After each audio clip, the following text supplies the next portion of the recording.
All right. Greetings, everyone. I want to greet you with lots of love, peace, and positivity. I hope you're doing well. Welcome to another live stream here on my YouTube page. I want to thank you so much for taking the time to tune on in. And we have a topic. It's a long time standing. I think I should have done this quite some time ago. And I've spoken on this topic many times in the past. And I think right now is a perfect time to speak on it, simply because more and more people are waking up. And I'm going to phrase it this way: more and more Black people or African American folk are waking up to the different individuals in the community. It's an online community for the most part, who are involved in criminal behavior. Committing fraud is a criminal offense. Wire fraud, criminal offense. Individuals who are scamming people, individuals who are misrepresenting themselves. They are saying that they are one thing when they are not. They may say that they're a psychologist, but they're not a psychologist. They may say that they're a doctor, but they're not a doctor. They may say, we can run down a whole list of titles that people use to misrepresent themselves. And the idea is that in misrepresenting themselves,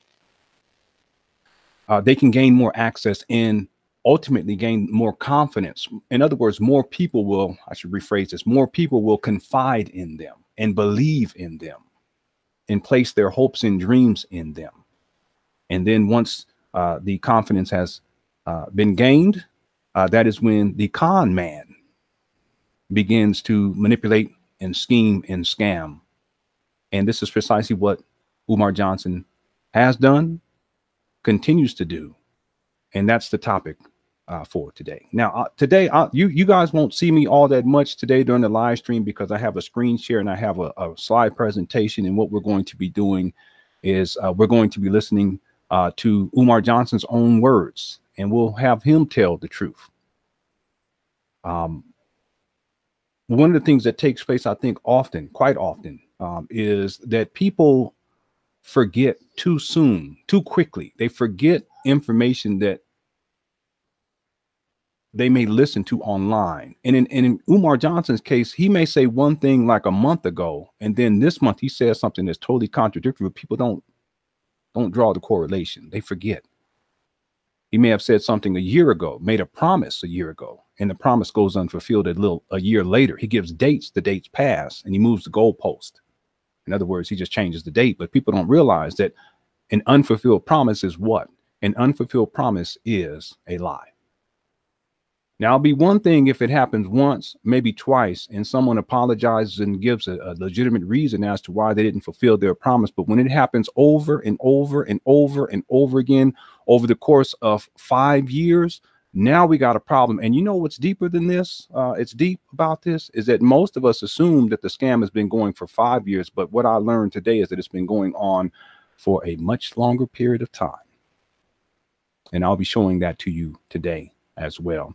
I want to also, before I get started, I want to thank a sister friend of mine named Anti-Afros Fingalis, because much of what I'll be talking about here, she's already talked about. I'm just going to give you a different spin on it, a slightly different spin on it. She has been at the forefront in terms of sharing information about Umar Johnson in terms of his fraudulent behavior, whether that is taking titles that do not belong to him, a therapist, a family therapist, a psychologist, a crisis, a crisis resolution expert or a conflict resolution expert, all these grandiose titles, but it's all fraudulent. It's all fraudulent. It's a misrepresentation. And I want to give a shout out to Anti-Afros Fingali. I'll also post a little bit later on. You guys will see links to her YouTube page. And there's another sister too I want to point out too, and that'll be a little bit later on in the presentation. I want to encourage everyone to go and check out her channel. Yesterday was the first time I actually heard some of her content, and it was spot on, absolutely phenomenal. Okay. I also want to point out before I get into this, I think another reason why this is important is because, at least for me to talk more about it, because I've talked about it in the past. I remember this one lady, hold on a second. This one lady, when I was talking about people, please beware of conscious online internet-based leaders. You have to be very careful because not everyone represents themselves appropriately. And see, some folk you know, they're willing to go the extra mile, and it's not just giving people money who are misrepresenting themselves and scamming and scheming. It's not just that; it's also the confidence, because there are people who, you know, single mothers as an example, and single mothers, single black women, single black mothers. Umar Johnson targets them specifically. And so these single black mothers, they're being manipulated in such a way on different levels too, by the way. We won't have to get into all that, but in different ways, so as to confide in Umar Johnson and to believe. And see that it's dangerous because a child can be involved. In other words, you can put your child's life, literally the child's life, in jeopardy. You can put the child's well-being in jeopardy, the child's emotional state in jeopardy. We have to be very careful about these online internet-based leaders. So what I was going to say before was, I remember it was probably about a year ago, and I was doing a series of videos to talk on this topic, and I was bringing up different names. Another person, of course, it's really, he's always dealing within this sphere is Brother Polite. His name is Brother. That's what they call him. And information came out this week, and it's kind of blown up, and it's just, I mean, it just goes to show you the depths to which people will scam and scheme and misrepresent themselves and take in the confidence of people and then con people. And it happens over and over and over again. There's a reason why too these scams work, and part of it is because as more people kind of fall off because they realize the scam and they realize that they're being taken advantage of, and they're realizing that these individuals are liars and these individuals are misrepresenting themselves. These individuals are making promises that they do not keep. A lot of people just kind of step back and they no longer deal with these individuals. But what happens is these individuals continue to do what they're doing, and new people come on board. And so they continue to bring in more people. And as they bring in the newer people, they turn those newer people into a revenue stream. And they'll use them and abuse them until such time as those people realize that they're being taken advantage of, they're being lied to. And then those people are kind of pushed to the side, or they stop following. But then in the process, these scammers, these con artists, they pull other people in. Bernie Madoff, as an example, that's precisely what he did with his Ponzi scheme. That's precisely what it is. You have to feed the scam. You have to feed the con. You have to feed the manipulation mechanism.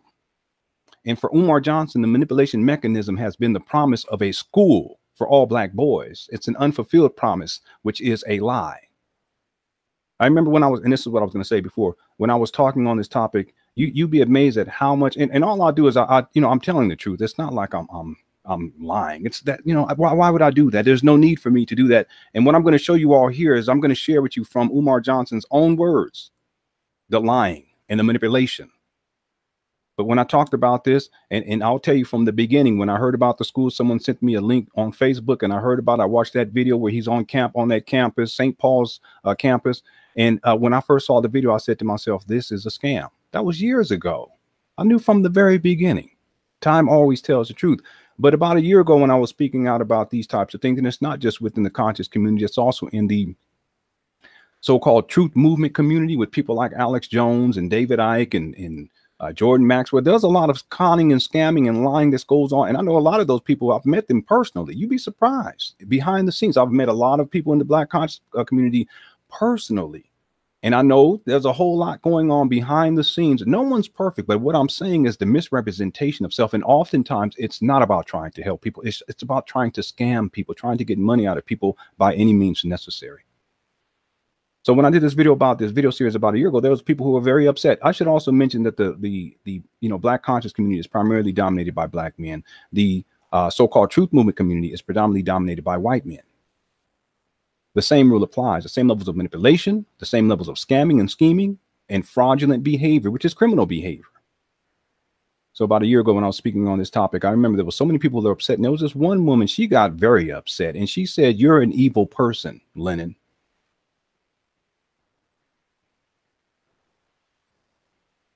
Those are some strong words to say to someone who's telling the truth.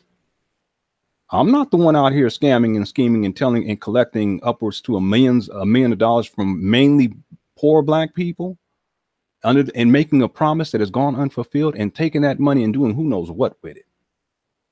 Now, we're not going to be getting into Umar's personal life with the strippers and the baby mamas and not paying child support. I'm not going to get into that. Maybe in another video in the future, but that's not what we're going to be doing here.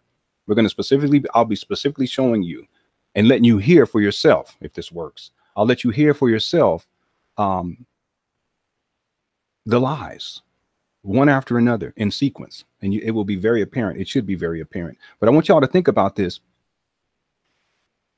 What would compel someone to call someone else an evil person simply because they're telling the truth and they're trying to help to protect people who are being taken advantage of?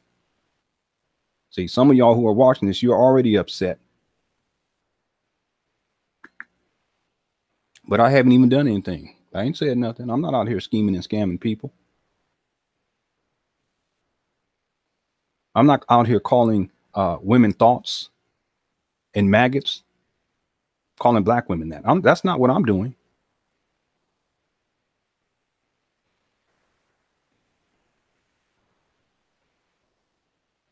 I'm not out here being an absentee father. I'm not out here not supporting my children every single day. I do what I have to do as a husband and father. So I'm the evil person. The reason why I'm bringing this up, ladies and gentlemen, is because it is a total contradiction to defend individuals who are scamming and scheming and harming people. And then on the flip side, try to berate or demean or harm those who are telling the truth about these scammers, these abusers, these manipulators. All right, let's get into it. Before I'm going to do a screen share. Let me, people, when I share the screen, if y'all in the chat room, if you can let me know if you guys can see it, I would appreciate that. And I'll give shout outs real quick inside the chat room. Miss Garcia's in the house, and Brian and Keisha. How's it going, Keisha and Brian and Miss Garcia? And I'm going to be asking you guys some questions. What I'll do is I'll do the presentation. And after that, you know, people, if you don't want to stay around or stick around, because it's going to be brief, then you can head on out. But then if there's any questions in the chat room, I can take those questions and we can have a little conversation via the chat room. Okay, sounds like a plan. Lady E's in the house says, hi, then. How's it going, Lady E? Thanks for tuning on. And Brian is in the house says, I'm in China, so it's 11 a.m. here. Okay. Queen of Wisdom says, hello, family. Thanks for tuning on in, Queen of Wisdom, PhD. Hegelian says, you have my time, Mr. Honor. I hope it isn't just emotional semantics like Tariq used. We need proof.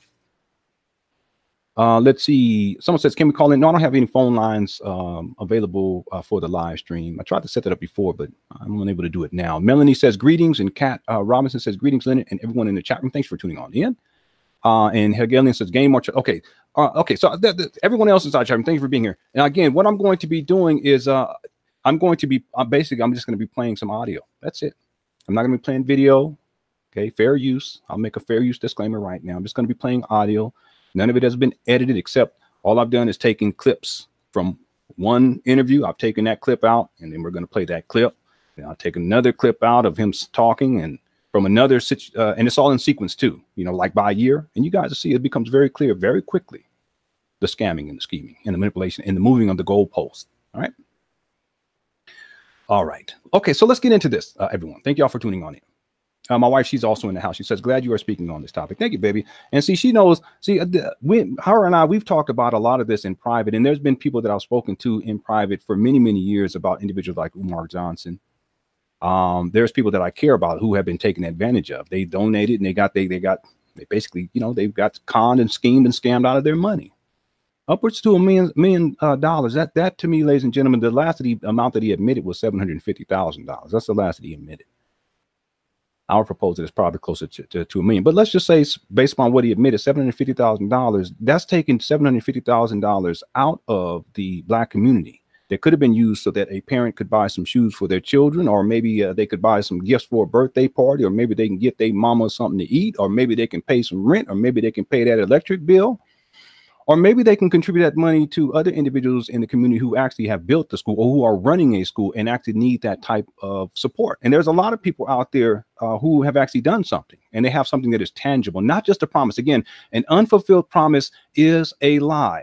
The critical question I'm going to ask before we get into this, now we're going to get into this, is how many years, how much longer can the lie continue before people before massive amounts of people wake up. Many people have, and many more have waken I think every single day people are waking up to these con artists.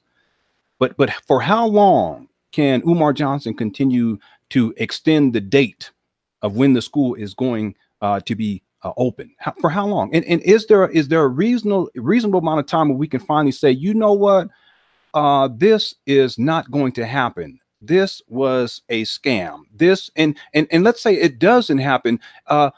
We can ask the next question: will he refund the money that he basically took from everybody? And if he doesn't, wouldn't that be considered to be stealing? Wouldn't that be like taking some people's money? You look, I'm going to do this with it. I'm going to do this with it. So please, because we need this for our babies. We need this for our boys. You see the scam? For you single mothers, we need this for your. And then when nothing actually materializes, he keeps the money.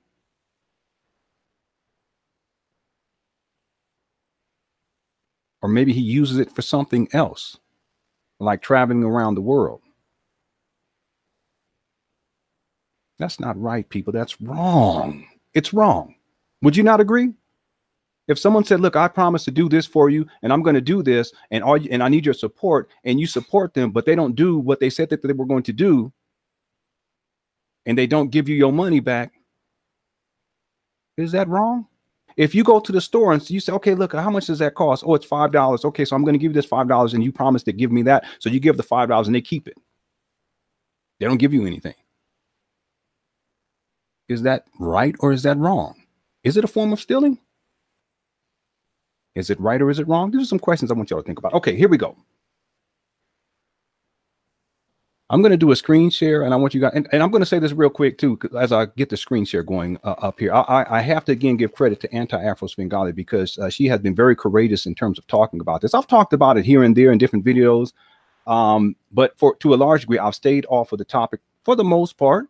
Simply because I've already said my piece, but I think right now is a critical time because the amount of information that is coming out and continues to come out about people like Umar Johnson, Brother Polite. There's so many different people out there who are just out here scheming and scamming. It seems as if it's coming to a head again, and it tends to do that towards the end of each year.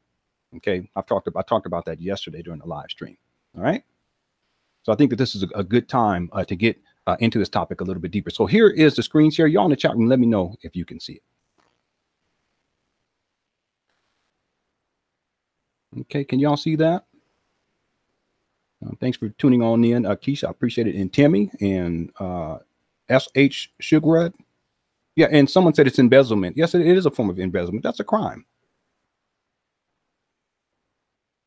Mordy says you have a point, Lennon. Okay, Queen of Wisdom. Thank you so much. Okay, you say you can see it. All right.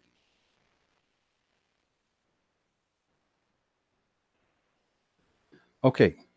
So I want to get into this now. And this is just part one, because I think that there's going to be more that I'm going to want to share with you all. And again, I'm just going to basically be going through some screenshots, and then there's some audio that we're going to listen to. I'll stop every once in a while to give a little bit of a commentary. But again, what I'm going to do is share this with you all. And this is coming directly from Umar Johnson. But what I mean by directly, this is stuff that either he's posted or that he said. Okay. And so all of this is here. I should also mention that there are links. Okay, there are links inside the description for this video to all of what I'm going to be sharing here and much, much more. All right. Okay. So the title of this is Umar Johnson's School Scam, Part 1. All right. Now, the reason why I titled this School Scam is because this notion of him building a school is a scam. And it was from the very beginning. Someone just said Black Madoffs, Bernie Madoffs. Absolutely. Okay.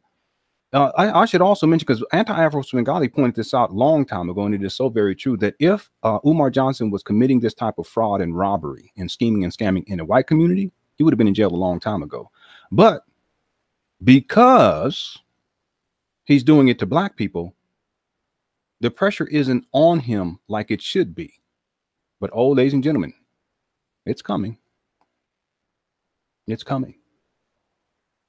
Y'all get that point, though, by the way? I'm going to say it again. If he was perpetuating this level of fraud and scamming and scheming in the white community, or in an Asian community, or even in a Latino community, he would have been brought up on charges he would have been in jail a long time ago. But because he's doing it in the Black community, he's able to get away with it. And it's not simply because there aren't Black people who understand the scam and haven't spoken out. It's just that individuals who could bring forth charges against him, and he should be in jail by now. Come on, people. It's not as much of a significant issue for them because he's only impacting, for the most part, Black people. But if he was doing this to any other group of people, he would have been in jail a long time ago, because you can't commit this level of crime amongst other groups of people and not be held accountable. Bernie Madoff as an example. It's just a higher level in terms of the monetary part of it, but in terms of manipulation, scheming, and scamming, it's the same exact thing. You see, Anti-Afro Svengali brought that up a long time ago. That's such a powerful and salient point. So Umar Johnson school scam, from the beginning, the school was a scam. And the way the scam works is that you make a promise. I'm going to build this school. Nothing tangible, no plan, no team. Somehow a one-man show who happens to be like a traveling preacher who's traveling all over the world is going to build a school and has no understanding whatsoever about what's going to go into creating a school, to building a school, to buying property, buying real estate, putting together a board of directors, making sure you have proper insurance on the school, making sure that it's up to code. No team, no professionals to help. No one hired in terms of teachers, no staff, no faculty, no cafeteria crew. No one to come around and clean up the bathrooms. Nothing, not one single thing. No books, no internet connection, no land, no building, nothing. And you know, if you guys think about it, here we are all these years later, and most people would say, oh, it's only 4 years. No, the scam's been going on. I'm going to show you that in a moment. My goodness. It's been going on much longer than that. I want you guys to understand that today he is no closer to building a school than he was 4, 5, 6, 7, 8, 9. Is it almost 10 years ago? Well, we'll see in just a moment. No closer. How does that happen? How does that happen? And yes, people in the chat room said that he asked for resumes. He had the nerve to ask for resumes, and he still does that from time to time.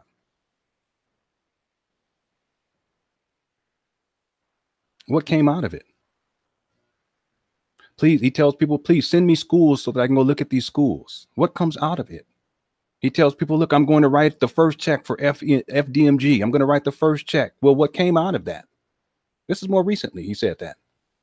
More recently, I think I found a school. I feel real good about this school. The stars are in alignment. I'm paraphrasing. What came out of that? I'm about to put down a deposit. What came out of that?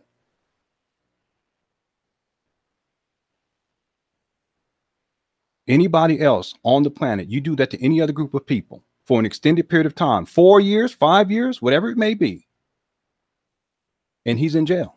You're in jail if you did that. But he continues to get away with it.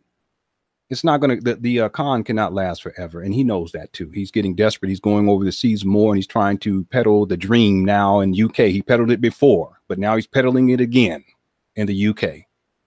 I'll share that with you in just a moment. Okay, let's get into this. Okay. I also have 3 pictures here. I think these 3 pictures symbolically, they represent the different characters that he plays. And I'm going to speak on this in just a moment, because oftentimes if you watch these individuals, con artists, they change over time. Right. In other words, they'll adopt one persona for a while in order to tap into a particular demographic, and they'll continue to use that persona in order to tap into that demographic so as to turn that demographic of people into a revenue stream. This makes sense? But oftentimes what happens is there's a point where using that particular persona or that particular caricature, it runs its course. It's no longer as viable. It doesn't have the same gravity as it did in the beginning, because nothing ever really comes out of all the promises go unfulfilled. So what these con artists do is they'll change their identity a bit, maybe slightly, maybe very much significantly, and they take on a different role. Sometimes they change their names. They may adopt an Africanized name or an Arabic. Let's not say it that way. I don't know if I should say a Middle Eastern name. I don't know how I should say that. Okay. And then they'll run that particular character or that particular persona for a while to tap into another demographic, and it continues to fuel the scam. It can continue to fuel the con artistry. So I want you all to understand that there has to be a constant flow of individuals into the scam or into the scheme or into the con in order for the con to continue to perpetuate itself over time. And one of the ways that this is done is by these con artists, such as Umar Johnson, changing their identity slightly. They'll change their name. They'll take on different aliases. They'll even dress differently. More and more people are waking up. More and more people are waking up. And here are just three. These are just three examples of what I mean. The one on the left, that is the pseudo-professional. Why do I say that? What can we do in terms of analysis? Why would we say that? The pseudo-intellectual, this is the individual that is more reserved. He's more in line with the doctor title. He presents himself in a suit. He's well manicured to a degree. And even when he talks, when he's in this particular persona, he talks a particular way. This is fascinating stuff too, by the way. He speaks a certain type. He speaks very much differently than, let's say, the individual that you see in the picture there on the right, with the Philly beanie cap on. Oh, goodness. I'm sorry. I'm trying not to during this live stream. Okay. So on the left, you have the professional. You have the doctor. You have the individual who presents himself as an authority figure, as an expert. Titles such as doctor, titles such as a therapist, a family counselor. These are all titles that he has adopted to. Now, can he say that for the person on the right? Is that the family therapist or the doctor? No.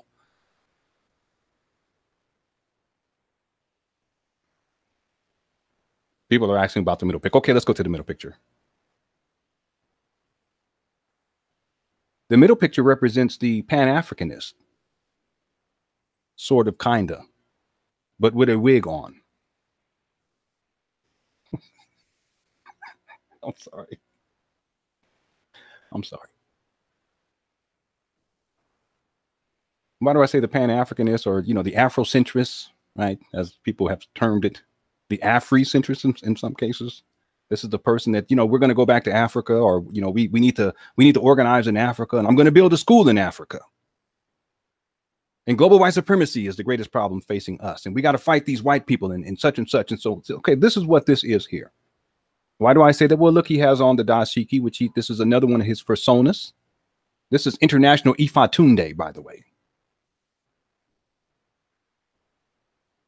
By the way, before I proceed, I want, in the chat room, if you guys don't mind, if you guys can put in some of the names or the monikers that he has adopted in terms of the different, you know, King Kong consciousness, as it were. Because King Kong consciousness, that's the person on the right.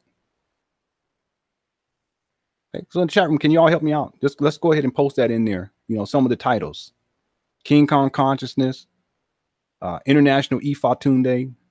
What else? Big Papa. Big Papa is also associated with the one on the right too. But Big Papa is more of the individual who is out there trying to find women to have sex with. That's Big Papa. Y'all remember Big Papa? Biggie Smalls and the flamboyance. And you listen to his lyrics, it's all about, look at, you know, I'm great, and all these women want to get with me. And so this is the player archetype.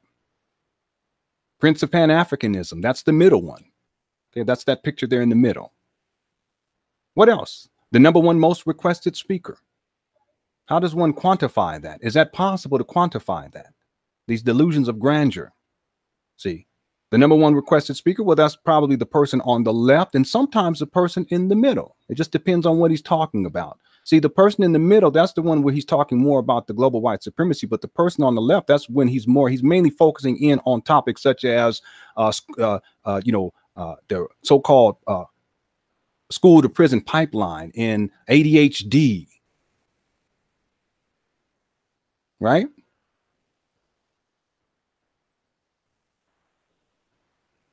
What else? What else do we have in here? A direct descendant of Frederick Douglass. Okay, that's why he has in the middle. That's why he has on that wig, so as to look like Frederick Douglass. That's a Frederick Douglass like wig. The #1 requested scholar. I'm the most requested. Prince of Pan-Africanism. What else? Anything else y'all want to throw in? Because there's so many different ones that we can pick out. But each one of these personas allow him to gain access to a different demographic of Black people. Direct descendant of Frederick Douglass.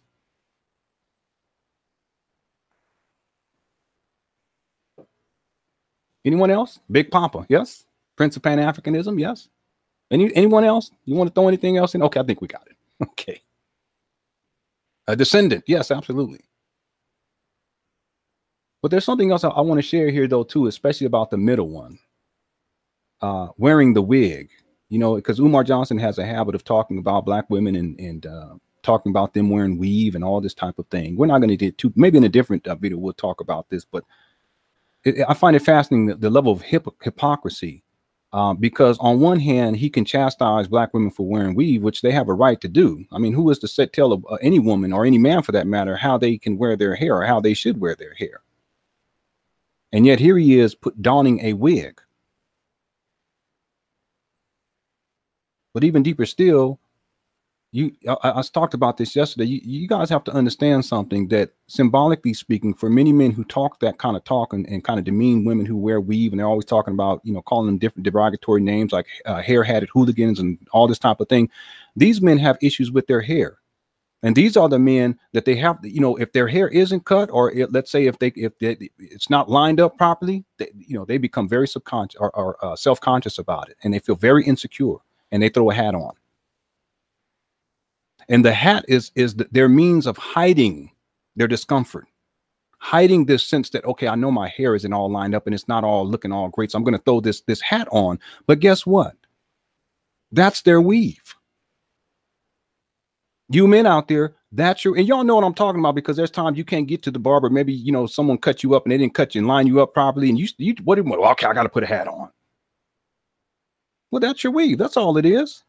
So, and there's nothing wrong with that. If you want to throw on a hat, fine. But if you can do that, and you have a right to do that, and people should respect your right to do that, then we should also, as men, respect a woman's right to put whatever she wants to on or in her hair, whether or not you like it or not, or you agree or disagree. But Umar Johnson has the nerve to demean and disrespect Black women who wear weave.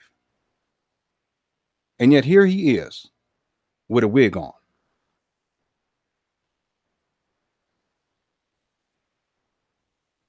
Just pointing out the levels of hypocrisy. But again, this is another one of the personas that he has presented, the descendant of Frederick Douglass, where in point of fact, his own father has already come out, took a DNA test, which revealed the truth that they are not descendants of Frederick Douglass.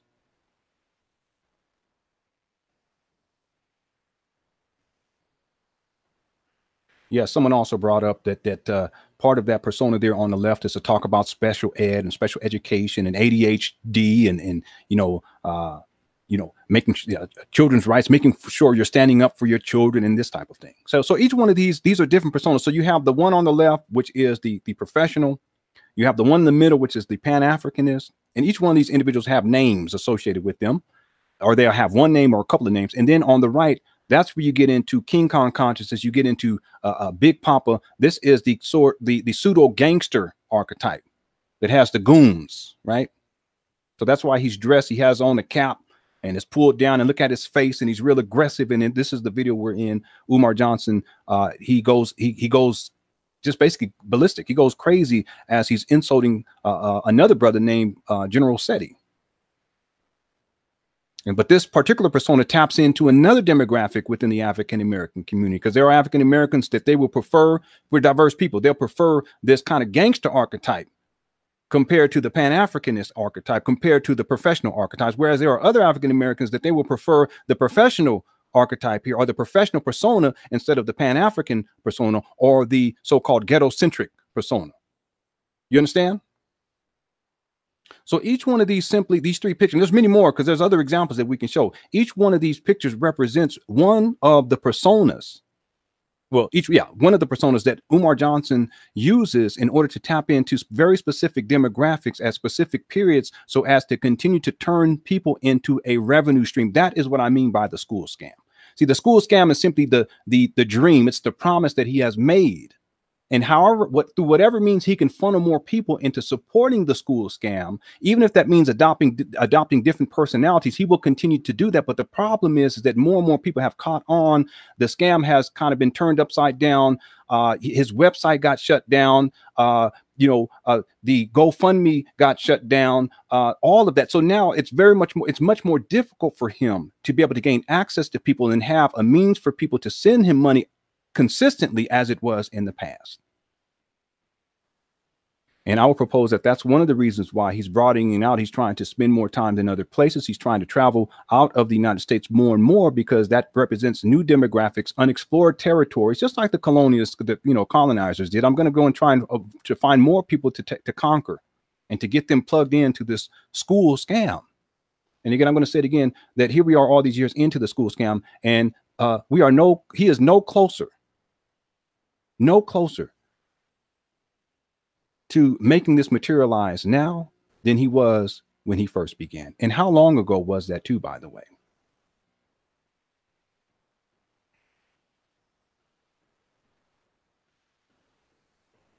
And I see someone said, greetings, oh my goodness, thank you so much. Sister Anti-Afro Spengali is in the house.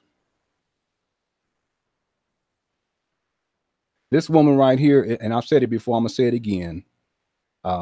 She is one of the most courageous people that I've ever seen on the internet.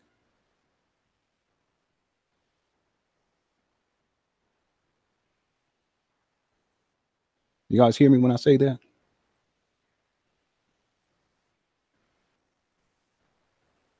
She is one of the most courageous people that I've seen on this internet. And one of the reasons why I decided to do this video today was because she posted another video today, and she had mentioned some of the links that I'm going to be sharing with you here today. So I said, you know what? Since I've been putting in that type of work for who knows how long, it's been going on for such a long time, and she's done so much to bring justice to this situation. I said, the least I can do is get on here, put together a small presentation, and present it to you all here. So I just want to give my deepest respect and appreciation to Anti-Afro Spengali. Okay, and she knows. You says you already know. Okay, but I'm just saying that for the record here. Let's get into this, people.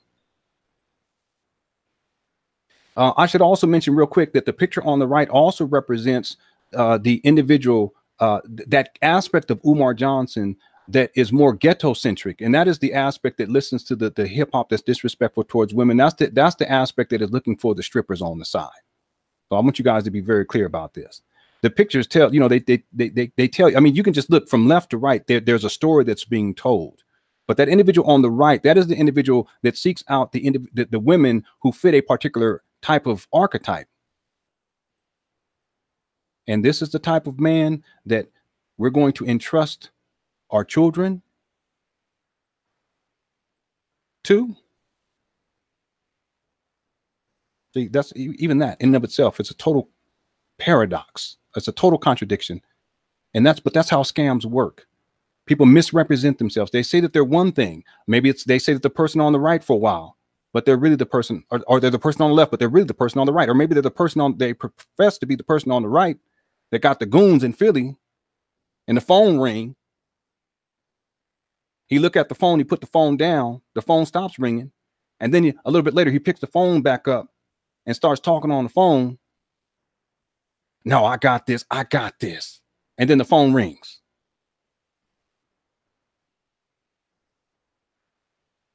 That's the person on the right. And all this goes back to this very critical point that an unfulfilled promise is a lie. If I promise something and I do not fulfill it without any reasonable explanation, then it becomes a lie. And Umar Johnson has continued to lie. In point of fact, he's a habitual liar. And I'm going to give you guys the proof now. How long, by the way, has this scam been going on? And here we are, ladies and gentlemen. Links to these, and I have the links to all this inside the description for this video. But the point, and this is a screenshot here, but one of the things that Umar Johnson has gotten in the habit of doing is purging information off of the internet. Okay, that can be tweets, that can be Facebook posts, that could be videos on Instagram, that could be videos on YouTube. And he's been doing it heavily over the last, I would say, last year and a half. Anti-Afro Spengali has pointed this out for a long time now.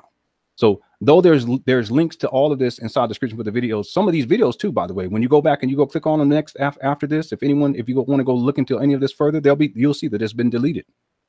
It's been pulled down. But here are the screenshots, and I actually went there today to pull these off of his Facebook page. May not be there tomorrow. Now, Anti-Svengali, she brought this up on her video today, and I want to encourage people to make sure, and I'll do this again at the end of the video, to go and check out her YouTube page. She has information that goes back a long ways in terms of this scam and the scheming and scamming in Umar Johnson. The other thing too, I just want to make mention that oftentimes the scam artists, they take on aliases. They have all these different names. They have many different names that they use at different periods of time, and this allows them to continue to at least separate themselves from things that they've done in the past. You know, their name is a little bit different now, so it's a little bit more difficult to track them down. But I think at this point, so many people have woken up in terms of Umar Johnson, and enough people know who he is that he really can't get away with it as much as he was able to get away with it from before. But how long has this scam been going on? Because most people say, you know, he's only been trying to build this school for like 4 years. That's what most people say. But actually, it's been a lot longer than that. In fact, here we are with this particular post here, January 6, 2010. Umar Abdullah Johnson, I believe this is from Facebook. Okay, this is January 6, 2010. We're about to be in January of 2019. So this is what? How many? About 9 years ago. And what does it say there, ladies and gentlemen? I'll read it. It says promises. In 2010, to begin laying the groundwork for the Frederick Douglass and Marcus Garvey Pan-African School for Black Boys, specializing in learning disabilities and disruptive behavior disorders. This will be a private school, and yes, you will pay in order for your son to attend. Grand opening. What does it say there, ladies and gentlemen? I'll wait.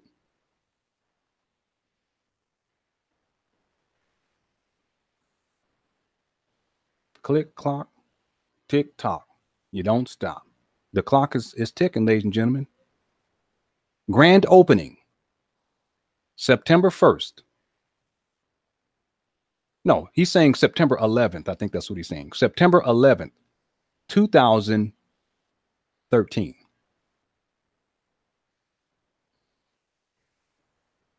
What did I say before, ladies and gentlemen? An unfulfilled promise is a lie.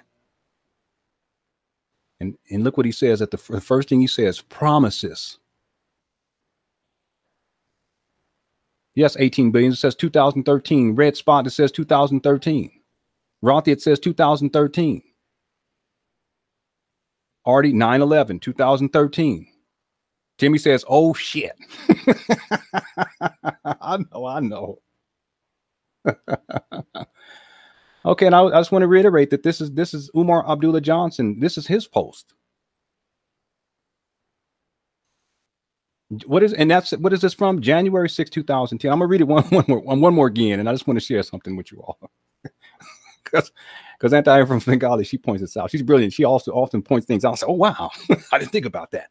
Promises in 2010 to begin laying the groundwork for the Frederick Douglass and Marcus Garvey Pan-African School for Black Boys, specializing in learning disabilities and disruptive behavior disorders.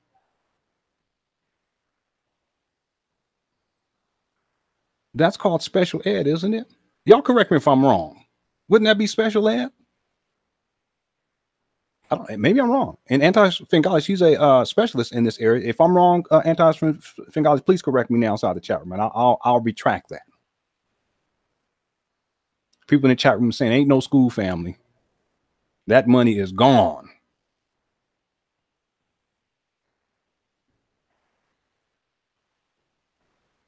Okay, no one has corrected me. Okay, so I'll assume that it's true. Specializing in learning disabilities and disruptive behavior disorders. And he spent so much time discouraging parents from getting that type of help for their child and getting that resource. It's a resource. He's discouraged and it's so damaging. It's harmful. If the baby needs help, the baby needs help. Get the baby's help. And he's gone out on such an extreme tangent and has done so much damage in these regards to dissuade people and dissuades parents, in particular single black mothers, from getting their sons and their daughters the type of support that they need in terms of special education that can actually benefit them. And even though he's been on this campaign, if you go back to 2010, what he's proposing is that his school is going to specialize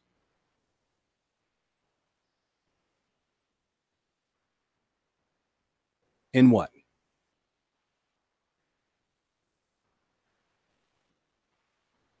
Special education.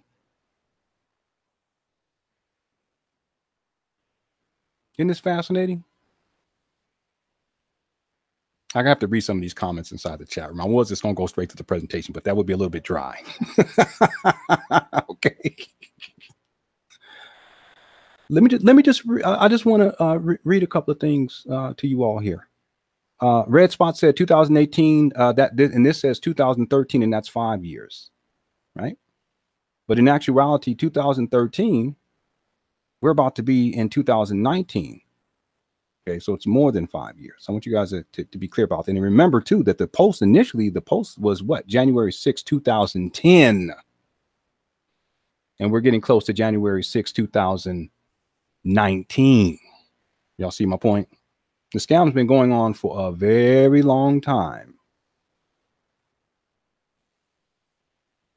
Let me also share something else, because I want us to be clear about this. And this is something, this gets into something I'm going to share with you guys a little bit later on, that I want you guys, a video that I want you guys to go check out.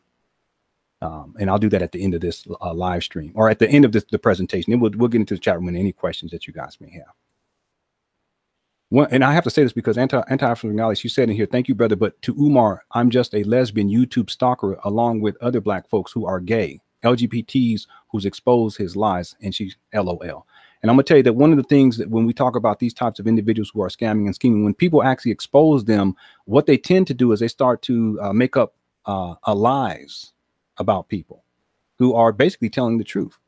And they try to insult these individuals and try to form this false narrative around these individuals. And one of the things that happens often is people's sexuality is called into question without any evidence or proof whatsoever, as if it really matters anyway. If you're a scam artist, it doesn't matter whether a heterosexual or a homosexual is telling people to try to protect people. Hey, look, this person is a scam artist. It doesn't matter. Does it really matter? No, it doesn't matter. But what Umar Johnson has done, in point of fact, is that once he got word of the work that Anti-Afro-Swengali was doing and continues to do, brilliant, absolutely brilliant. What he did was he began to put out false information and claims about her and to call her things like a lesbian, these types of things, knowing that in the African-American community, people have tend to have an adverse or a negative reaction towards individuals who are lesbian or gay. Now, it's a little bit different nowadays, right? Compared to, let's say, if we go back 15, 20 years ago, but that same programming still exists. And so what Umar Johnson often does is he plays that against people. He understands the trigger words that he can use. He can bring up global white supremacy. He can bring up the LGBT. And there's a lot of individuals that have a lot of hatred towards their own brothers and sisters simply because maybe they have a different sexual orientation. And we're supposed to be trying to unify. We're trying to organize, as Dr. Umar Johnson, or let me just say Umar Johnson says. Okay, and some of you don't want to hear that because you have these negative views about people who are homosexual, and I understand all that. I understand all that. We have this programming within us. It's been a long-standing program, but if they are your brother, they're your brother, and if they're your sister, they're your sister. And the point is that Umar Johnson understands how that is a hot button topic within the African American community for a long time. In many cases, in the Black church, it's been a long-standing institution or institutionalized program, as it were. And so Umar Johnson, understanding this dynamic, okay, the way that I can kind of turn people against someone is to question their sexuality. I'm going to make claims that they are homosexual. I'm going to make claims that they are a lesbian. When Tariq Nasheed finally comes out and starts to talk about the scamming and the scheming that Umar Johnson has done, Umar Johnson tries to come back by suggesting that Tariq Nasheed is homosexual. Am I defending the behavior on either side? No, I'm not, because it wasn't a good look either way. But I want you guys to understand the tactics that are being used. And Umar Johnson has a history of doing that type of thing. And he did that to anti-Afro college. I remember when it happened. Right?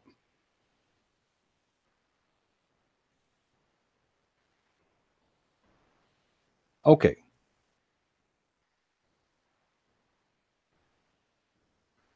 So the post here again is Umar Abdullah Johnson, January 6, 2010. We've already read it. And then at the end there, what does it say? It says, this is chess, not checkers. I think that that's apropos because basically he's playing people. It's a game. Let's go to the next one. This one's January 6, 2010. Here's the next one.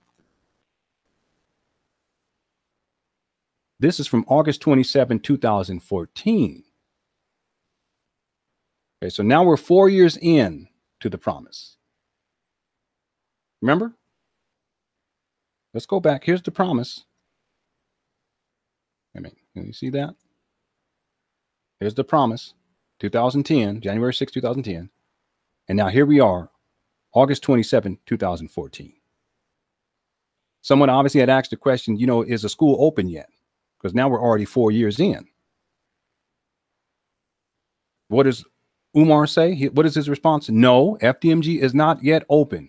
We need to raise 200 million ASAP as soon as possible. And then he gives a PayPal account. And then he says, I'm currently a principal of a public school.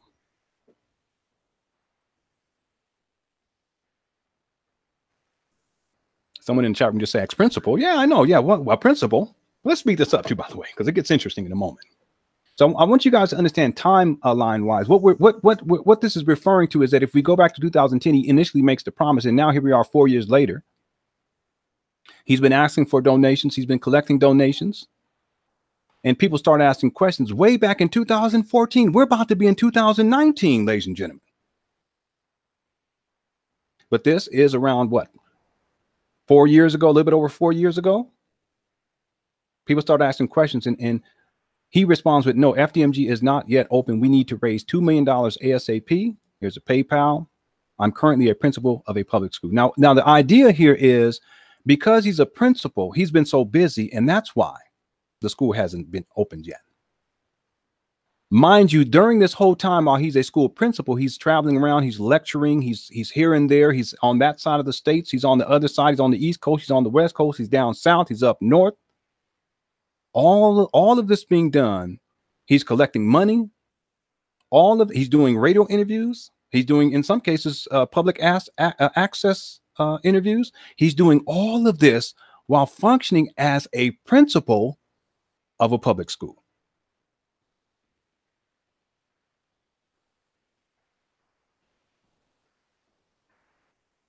So the idea here is, okay, we're 4 years in, but the reason why is because I've been very busy because I'm a principal at a public school. But the other thing is to claim that you're a principal gives validity, that you are well qualified to build a school. You see how this works? Just like the other titles, to give validity.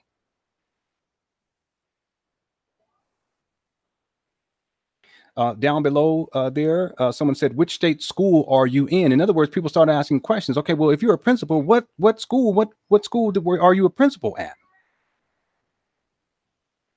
Has anyone ever heard Umar Johnson say, look, I've been a school principal. He's also said he's been a vice principal too, by the way. Have you ever said, look, I've been a principal at such and such school? Why wouldn't you give that information out? Or I was a vice principal at such and such school. Why wouldn't you give that information out? And the reason why is because no, you're not a principal. You've never been a principal of a school. What school is this? And as braggadocious as Umar Johnson is, he would give that information. He would say, look, I was a public school. When he talks about all his degrees, he's very specific. It's like a printout. It's like he's reading it verbatim each time. It's part of the scam. It's part of the scheme. He used to say it all the time, over and over again, but he never, not once do you hear him say, okay, look, I was a principal at such and such school. Why not? Because he wasn't a principal. What does this mean? This means that he's a liar. And yes, ladies and gentlemen, he's a pathological liar. He lies all the time, people. And when I say lie all the time, he just lies, and you can hear it when he's talking. Look, he's lying right now. He does it all the time. And we're going to look at we're going to listen to some audio in just a moment. Also, furthermore, someone also asked here, how much did we donate already? Please tell us. Why would people have to ask you and beg you and plead with you and with exclamation marks? Please just tell us how much we've donated. Well, there's no accountability here. People don't know. That's part of the scheme, and that's part of the scam. You see, what's the word? What's the term that people use in the financial world?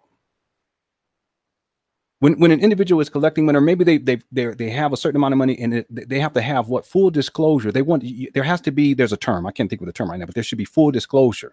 Okay, this is where the money is going to be going towards. Here's an account in terms of how much money is there. It's in there. If anything's been taken out, here's an account in terms of where that money has gone. Umar Johnson has never done that. And look, this is back in 2014, ladies and gentlemen. So he had already been collecting money for this school back in 2014. People think that it all started with the GoFundMe. No, it wasn't. Was it Indiegogo or GoFundMe? I think it was GoFundMe. Okay, so if I said Indiegogo earlier, I apologize. I think it was GoFundMe. Prior to setting up the GoFundMe, he had already been collecting money through PayPal, but also collecting money from people as he was going out like a traveling preacher and just speaking at many different locations as possible. And he would plug the school. He would always use the school to get people riled up. Look, I need money. I need your money. I need your money. We're doing this for the boys. We got to save these boys. We got to save these boys. We got to save your boys, you single black mothers. So not only was he collecting money in terms of the internet through PayPal, this is prior to the crowdfunding, but he was also collecting money as he was going out to speak. So when we say that he's only been collecting money for 4 years, no, in point of fact, it's much, much longer than that, because I've already showed you. If we go back and we'll just go back to this slide here. This is back in 2010, January 6th, when he first began to talk about it. What do you think? He wasn't collecting money from sometime around 2010 in between going up to 2014? Yes, Daco, it's a Ponzi scheme, because you always got to bring in new people. And that's how it works. Anti-Ifel Svengali pointed this out too. One of the problems with the Ponzi scheme was that once that crowdfunding campaign got shut down for fraud, you try to blame it on everybody else too, by the way. He also suggested that GoFundMe took a substantial amount and just took it and just stole it from him. No, that's just money that he done. Okay, let me not go there. But to be clear, once that got shut down, it became much more difficult for him to be able to have the access to or having the means to contribute. They could still send it through the mail, but that was not as easy as it was in terms of sending it directly to the GoFundMe account. You see? You know, I'm wondering if I should do this or not. Let me see. And I'm hesitant to do this simply because, as you can see, I redacted the names because I don't want to have to show people's names. But there's some. I want to read this to you, if you guys don't mind. I'm not going to show it, and you guys, you have to take my word for it. I'm not going to get up here and say anything that is not true. Maybe what I'll do is I'll put a link to all of this up for inside the description, to this video. Okay, hold on. Let me pull this up. I'm going to read this to you, and y'all, you're just going to have to take my word for it, because I don't want to show people's names, but I just want you guys to be clear in terms of even back then, going all the way back to 2014, people were asking some critical questions, and people had some serious doubts, because by that time it had already been 4 years. See, most people think, some people, they think that this whole school project is just getting off of this. He's just starting, to kind of put this all together. These are the new people, the new recruits that are being drawn in. That's why he's going to the UK, and there's people over there never heard of him, and so he's talking about this school and how he's going to build a school in the UK. His third school is going to be in the UK. Really? Why are you saying that? Well, you're saying this is part of the scheme. You're saying that because that's where you're at that moment. Now, if you were on Mars and you were talking to Martians, you would be saying, look, I'm going to be building a school on Mars too, so that the Martians will contribute. That's how the scam runs. And if you're down south, you say, I'm going to be building one down here, down south, family. Maybe we'll do it in Louisiana. Maybe we're going to do it in Tennessee, or maybe we're going to do it in Alabama. We may do it in Texas. We're going to do it in Houston, family. We're going to do it in Florida, family. This is how it works. And I'm going to be looking at schools down there in Florida, family. I'm going to be looking at schools down there in Texas, family. I'm going to be looking at schools down there in Louisiana, family. We're going to do this because and I got a school. I'm going to be looking. I'm going to be bringing the keys in 3 days. So make sure y'all come on out to me, hear me speak when I come to your town, because I'm looking for schools. Send me some schools. And the idea is, as he does it, okay, oh, he's coming here. He may be building it here. Okay, let me go ahead. I'm going to send some money because I want him to build this school here because he's building it for us specifically. And then he goes down there, he does his talks, and he collects even more money. And he plugs a school wherever he's at. Doesn't matter what city it is. He always kind of gives reference. I may be building it in this area. You know, I got a school that I was looking at. You know, someone over here sent me this school. I'm going to be looking at it after tomorrow while I'm out here before I go on to the next city. So, family, you know, just reach me something real quick. Make sure you contribute to the GoFundMe or the crowd or the Indiegogo GoFundMe, right? Or the anti-Afro-Spring Golly calls it Go Fraud Me. That's how the scam works. And then when he goes up north, he does the same thing. He just changes the names. Maybe he's in Philly. You know, he's back in Philly. You know, family, I've been thinking about, you know, in the tri-state area. You know, like there's a school I've been looking at in New York. There's a school, but this school right here, there's another school over here. I've been looking at in South Philly. But you know, this particular school, it needs to be renovated and this and that and this, that, the other than the third. You know how it goes. I'm going to be in Massachusetts. You know, I just want to make sure I let you all know I'm going to be in Baltimore. My Baltimore family, make sure you donate because I'm going to be speaking there next week and I'm going to be taking a look at some schools while I'm out there. And make sure you send me some schools while I'm out there. And people do. And he gets out and he talks. And when he does his talk out there in Baltimore or wherever it is in Philly, or if he's in New York someplace or in the Bronx or in Brooklyn, then he said, you know, I saw the school out here in Brooklyn. He's in Philly. I saw the school over here in Philly. He's in Baltimore. I was looking at the school the other day. And matter of fact, this particular, he always says that. Matter of fact, this, you know, as it turns out, just 3 days ago, I happened to see a school out here. Even though I was speaking, you know, on the West Coast on that same day. I don't know how I got out here that quickly. But anyway, I saw the school out here. And, you know, family, I'm really thinking, I feel good about this school. I need you to donate. Because it's right where you're at. It's near you. And this is for your sons. This is for your boys. We got to save these black boys. And this school will save your sons, family. And then people are more inclined to now donate. And then he does that and he goes someplace else. And maybe he goes to the Midwest and he does the same thing. And he goes to the West Coast and he does the same thing. And then he starts going overseas. And now he's making promises overseas now. What you going to do? How you going to build schools everywhere? Am I going off on a tangent? I just want to explain to you all how the scam works. Let me read something to you. I'm not going to show this simply because the names aren't redacted. And I think that it wouldn't be the right thing to do. You guys are going to have to take my word for it. Again, I'm not a man who's going to get up here and lie.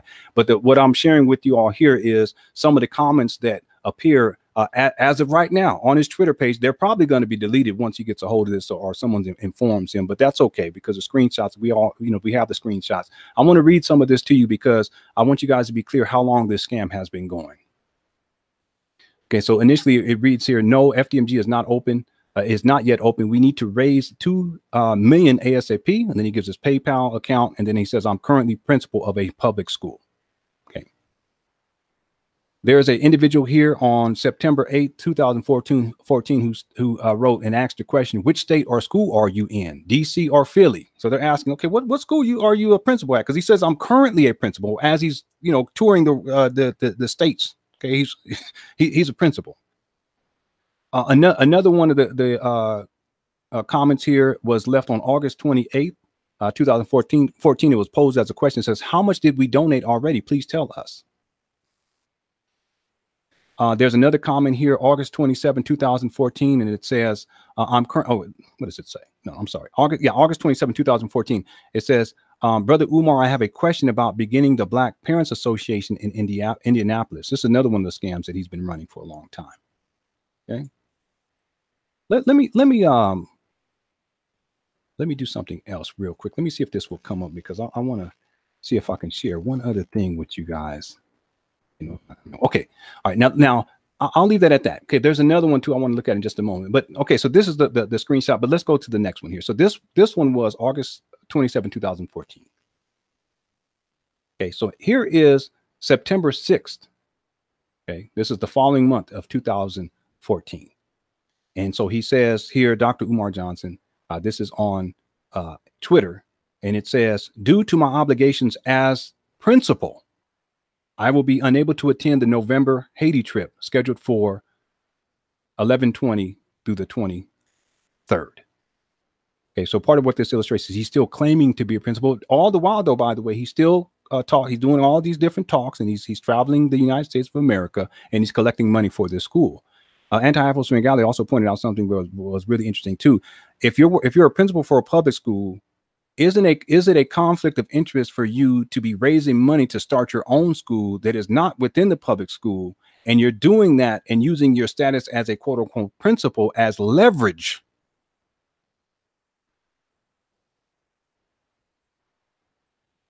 Think about that for a moment. It's unethical. I mean, it's obviously not true because he wasn't a principal anyway, but the point is that in the midst of him claiming to be a principal, he's also made a promise to build a school for all Black boys while traveling.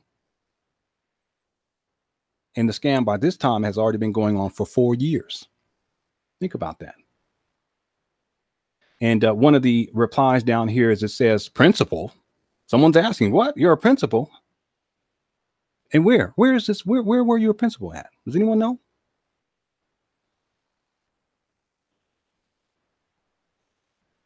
Okay, now it gets interesting.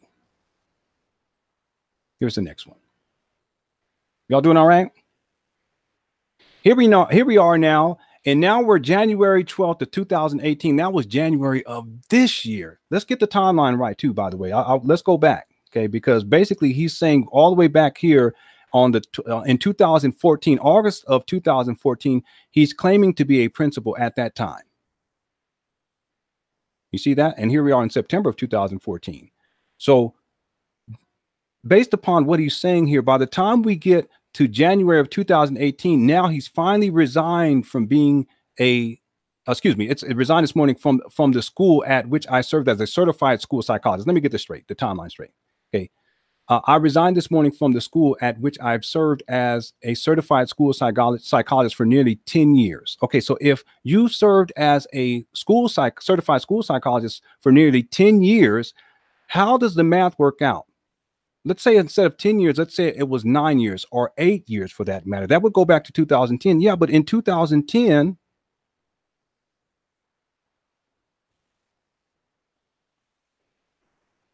how is it that you've been a certified school psychologist going back to 2010, but in 2014 you were a principal?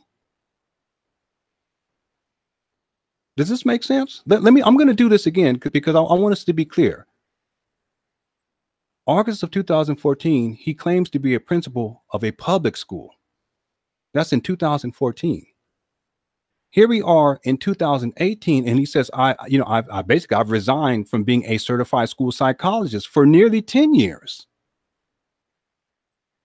That would go back to, let's just say somewhere around in thereabouts. Let's say if that 10, nearly 10, he's never very clear in terms of dates too, by the way. Everything, because once you lie, you keep lying. That never makes sense. Let's just say he's saying nearly 10 years. I think it's reasonable. We can say 8, maybe 9. If we say 8, that would take us back to 2010. And that would mean that since 2010, all the way up to 2008, he had functioned as a certified school psychologist from 2008. Or let's say we can say 2010. But wait a minute. How are you serving as a certified school psychologist from 2010 all the way up to 2000? What is this? 2000. I'm sorry. This doesn't even make any sense. Yeah, 2010. Let's just say 2010 to 2008. But you have stated that you were a school principal in 2014. I mean, I'm getting confused as I talk about this. It doesn't make sense. But do you guys see my point? You can't be a school principal, serve as a school principal while you're also serving as a certified school psychologist. These are two different positions. And you guys understand that a school principal, the responsibility, and for a school psychologist, the responsibilities, there's no way that you can have enough time to do both. and mind you, while you're doing supposedly both, and obviously he can't, right? But that's the lying part of this. He's a habitual liar. But let's just accept for a moment, even though it's completely illogical and it's impossible for you to serve simultaneously as a certified school psychologist and have that workload, and at the same time you're also the principal. But let's say that it is possible. It's possible, but during the same time you're touring the United States of America and beyond, by the way, and you're lecturing and you're the quote unquote most requested scholar because you're doing all of these talks and all these lectures all around the country. And at the same time, you're serving as a certified school psychologist, and you're also a public school principal. I'm going to stop for a moment because I just want you all to just let that sink in for a moment. It's even difficult for me to try to rationalize. In other words, it's difficult for me to try to make sense of it all because it makes absolutely no sense. It's an impossibility. And the reason why it's an impossibility is because it is a lie. Now, we could say maybe he's lying about one of these things. That's possible. Maybe he's telling the truth about one and he's lying about the other. That's possible. But both, it's an impossibility, especially when we consider the fact that he was also heavily touring the United States of America and beyond during this time period as he continued with this school scam to try to get more and more people to donate. And he was all over the place. How are you going to serve as a certified school psychologist for nearly 10 years, but then at the same time be traveling the country and in some cases the world, at some points the world, and then at the same time you're a school principal? I'm going to stop there for just a moment. And I want you guys just to let that sink in for a moment. 18 billion says a traveling principal, psychologist, and public speaker.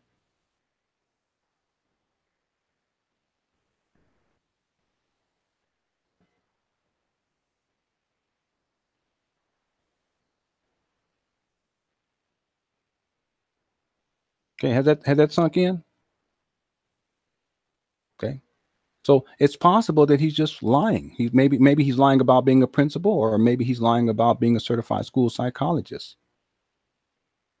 But can we all agree that he's lying one way or the other? Yes, I think that it's rational. I also think that it's fair. Okay, and again, these are in his own words. This isn't stuff that I made up. Okay, now the other thing too is, this stuff may be coming off of the internet very soon. I'm telling you, he has a history of doing that, of pulling different things. When he does things and he gets them in trouble or lies get tangled up and people start to realize, he'll start pulling stuff down. Okay, he does it all the time.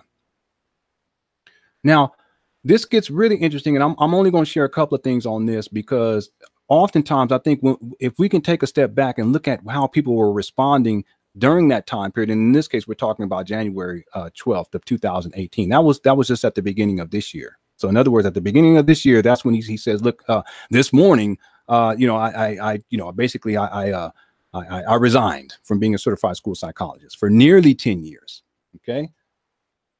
Look at the reply. Can y'all see that, by the way? Okay. And I've redacted the person's name just because I think it's the right thing to do.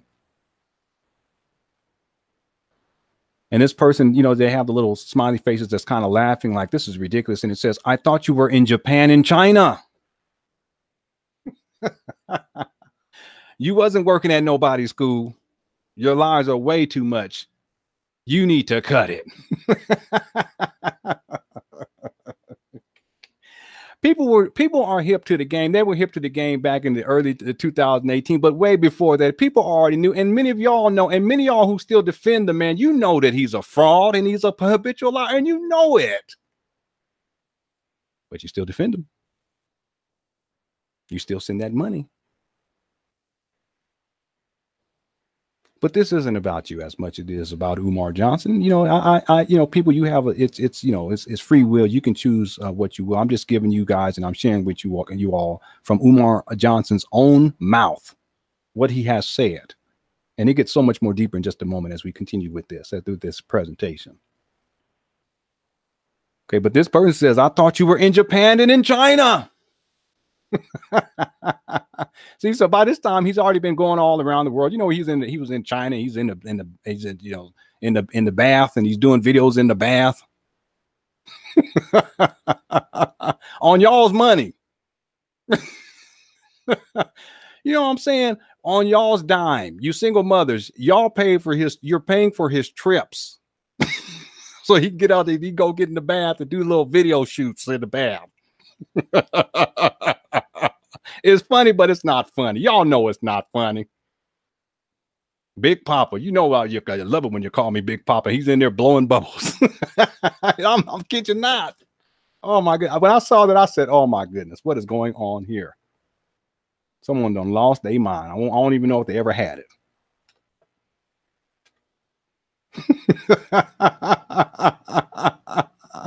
Y'all paying for him to go on his little vacation trips. I'm gonna build you a school, family. Don't worry, single black mothers. I'm gonna take care of your sons. We're gonna have, but you're gonna pay for it.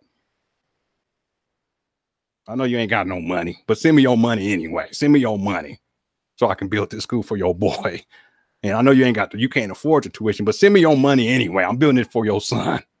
And I'm gonna go on overseas. I'm gonna go get in the bath. I'm going to Japan and China. You keep your ass there. I'm sorry. Let me. Okay. I'm sorry. I told myself I wasn't going to get like that, but it gets so ridiculous at a certain point. I just can't help myself. Okay. Now, I'm not going to show you the other comments on the screen, but I want to read you some of these. I'm going to share with you all someone else's comments. I'm not going to actually show it on the screen, but I'm going to share it with you because I don't have this redacted.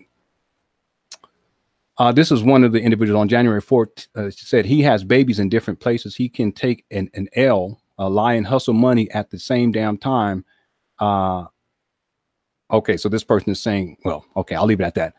Someone said with a Houdini school and Houdini degree. Okay, someone says now the school and the degree are under the invisible cloak. Stephen got that new. Okay. All right. There's more that I can share, but I'm going to leave it at that. Okay. Someone also said, so you're trying to tell the people he didn't go to Africa or not, because that's where he said he was going. Yeah, but I think the point that this person is making is, how are you going to be a certified school psychologist and serving as a certified school psychologist and going and touring the world and going to Japan and China all at the same time? Okay. All right. Okay, let's go to the next slide, and then we're going to get into some audio. All right. Oh, no, we're at the audio. Okay, so now here comes the part of this is so that you guys, we looked at tweets, we look at some Facebook posts. This is all in his own words. Now what we're going to do is we're going to listen to some audio. Okay, and you guys, I'll just play it and then I'll have some commentary, but I'm not going to say too much, especially for these first few. I just want you guys to hear what's being said, and then I'll have some commentary. All right, you guys ready? Okay, here we go. Here is the, okay, and I have to try to do something. So this is going to be somewhat of a test because I have to do something here. And you guys let me know if it's loud enough or if it's not loud enough. Does that make sense? Okay. All right, here we go. Here's the first clip. And in this clip, basically what Umar Johnson, he's stating is that the school will open in 2015. All right, here we go.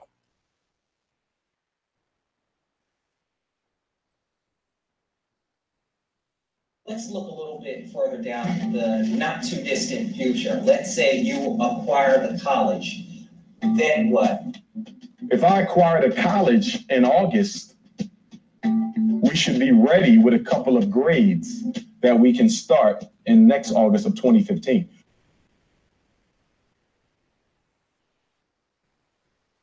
Did you guys hear that? Okay. Was that clear enough for people? Was it loud or not loud enough? Y'all let me know inside the chat room before I continue here. Okay. Did you guys hear what he said? He's basically saying, you know, if I do get this college, then it's going to open in 2015. Did you guys hear it? Audio was great. Okay, I'll play it one more time. Okay, and this is in his own words. I don't want to hear anybody say, no, they was using the audio digital technology to change my words. I don't want to hear any of that. Okay. In fact, I have links to all of this inside the description, and you can go play these as long as they're up. They're probably going to get pulled down at a certain point because Umar Johnson has a history of doing this. All right. Someone says, why is it always the next year? Yeah. Okay. Let's play it again just so that you guys can hear it one more time. Here we go. Let's look a little bit further down the not too distant future. Let's say you acquire the college. Then what?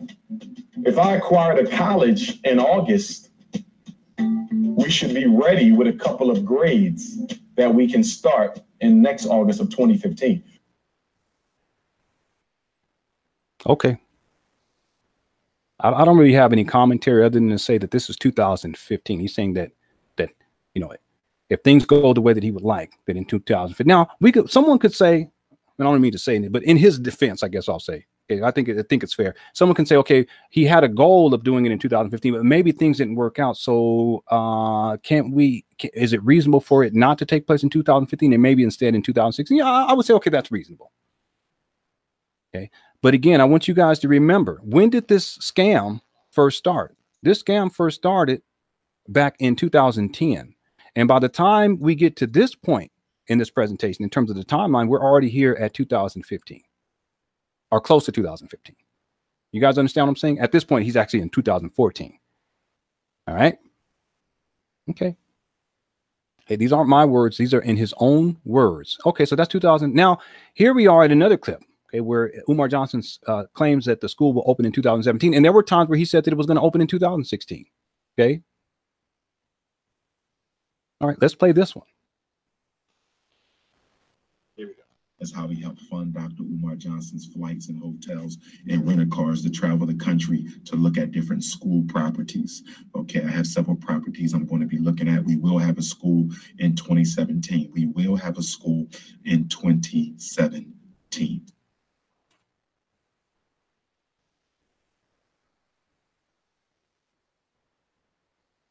Okay, do you guys already see my point? Okay, now what we're going to do is we're going to play the first clip and then we're going to play the second clip. Here we go. Let's look a little bit further down the not too distant future. Let's say you acquire the college. Then what? If I acquired a college in August, we should be ready with a couple of grades that we can start in next August of 2015. Okay, here's the other clip.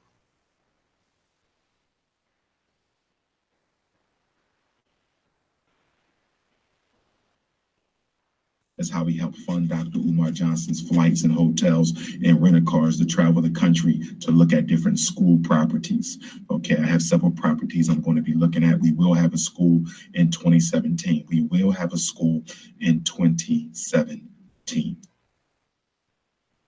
Okay, I just want to remind people that by the time we're at 2017, we're now 7 years in. Okay, so he's already made a promise of 2015. He had also made promises in 2016, but then we also have audio of him making a promise in 2017. What's the title of this too, by the way? Umar Johnson School Scam Part 1, An Unfulfilled Promise is a Lie. Because that's what I'm really getting at here. See, the way, well, maybe I'm saying this too soon, but the way that I look at this is, even if, let's say, you have this delusion of grandeur, maybe you overexpose yourself in terms of making promises. Maybe you bit off too much more than what you can actually chew. Y'all understand what I'm saying? The right thing to do is just simply to refund people's money. To say, hey, look, people, look, family, I know y'all done give me $750,000, which is probably closer to 100 million, but or $1 million. Okay, it's probably closer to about $1 million. But let's just say, because that's what he's admitted to, $750,000. Why not just say, hey, look, family, I'm not going to be able to do this. I'm going to refund all of your money. That would be the right thing to do. And that's a solution in and of itself. Wouldn't that be the right thing to do? But there's reasons why he cannot do that. Okay, and I'm not even going to get into that here. Okay, but I just want you guys to be clear about something, that it's an unfulfilled promise which has become a lie, but the scam continues to this day. That's why he's going overseas. He's got to go to the UK and he has to make promises that he's going to build a school there. Oh, really? People are like, what? Are you serious? No, okay. Y'all, some of y'all think I'm making, no. In his own words. So we listened to the first clip where Umar says the school will open in 2015. And then we listened to the second clip where Umar says that the school will open in 2017. This is all his own words. Now, here we are where he makes another promise. Let's take a listen to this one. The update on the Frederick Douglass and Marcus Garvey RBG International Leadership Academy for Young African Men is that we are down to 4 cities. Chicago, I visited a school today that I like. Detroit, there is a school that I like, but there is another that I may like more. So I'm waiting for the realtor to get them keys, and I'm praying that he'll get those keys on New Year's Eve, New Year's Day, or January the 2nd. Wilmington, Delaware, we still got a school in a cut in Wilmington. One more inspection needed. Okay, in Atlanta, Georgia, we have a school in the cut one more inspection needed. So I am hoping with the grace of God that we will be done with this process New Year's Day, and you will know what the first school will be. Okay, and when he says New Year's Day, he's referring to January 1st, 2018. Okay, so I remember around this time last year, that was what he was saying, and he was going hard on campaigning to get more money into that GoFundMe campaign. And he was like, look, we got to do this now because I got to make a decision. And so I'm going to be making a decision on the 1st. I remember he did all these videos, but all this was part of the scam to get people riled up and get people to get back to contributing. A lot of people by that time had given up, and they were saying, no, look, you know, you're not going to do it. And, you know, you're lying. And there was a lot of people that were very upset even at that point. But what he did was, and this is called moving the goalposts. You just changed the promise. You just moved the promise to another date. He's been doing this for a long time now, ladies and gentlemen. And here we are. He was making promises. And this is last year. He says, okay, January 1st of 2018. Here we are now. We're getting close to January 1st, 2019, ladies and gentlemen. Okay. It's another unfulfilled promise. Okay. So just to reiterate, I just want to go back here. What I'm showing you here is that in the beginning, we're talking about 2010. Okay, when the scam first got set off. Okay, by 2014, he's trying to raise $2 million. Okay, and he's also claiming to be a principal of a school. Okay, but then September 2014, he says, okay, he because of his obligations as a principal, he couldn't make a particular trip. But then here we are in 2018, and he says, I resigned this morning from the school at which I've served as certified school psychologist for nearly 10 years.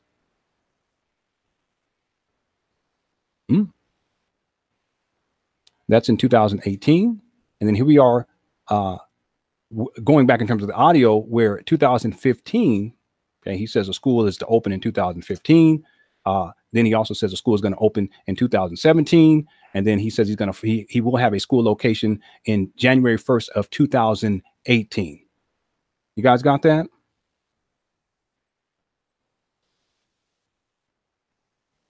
Here's another clip too, by the way. Let's take a listen. I need everybody to make them donations. Go to GoFundMe, drop the donations. We ain't worrying about no haters, you feel me? We too blessed to be stressed. We too blessed. Haters is shaking in the boots because they know it's coming. They know that Alpha Male Academy is coming right now. You understand? Ain't nothing they could do about it. August 21st, 2018, 8/21/18. It's Papa season. You understand? You understand me? Yeah, I think we understand.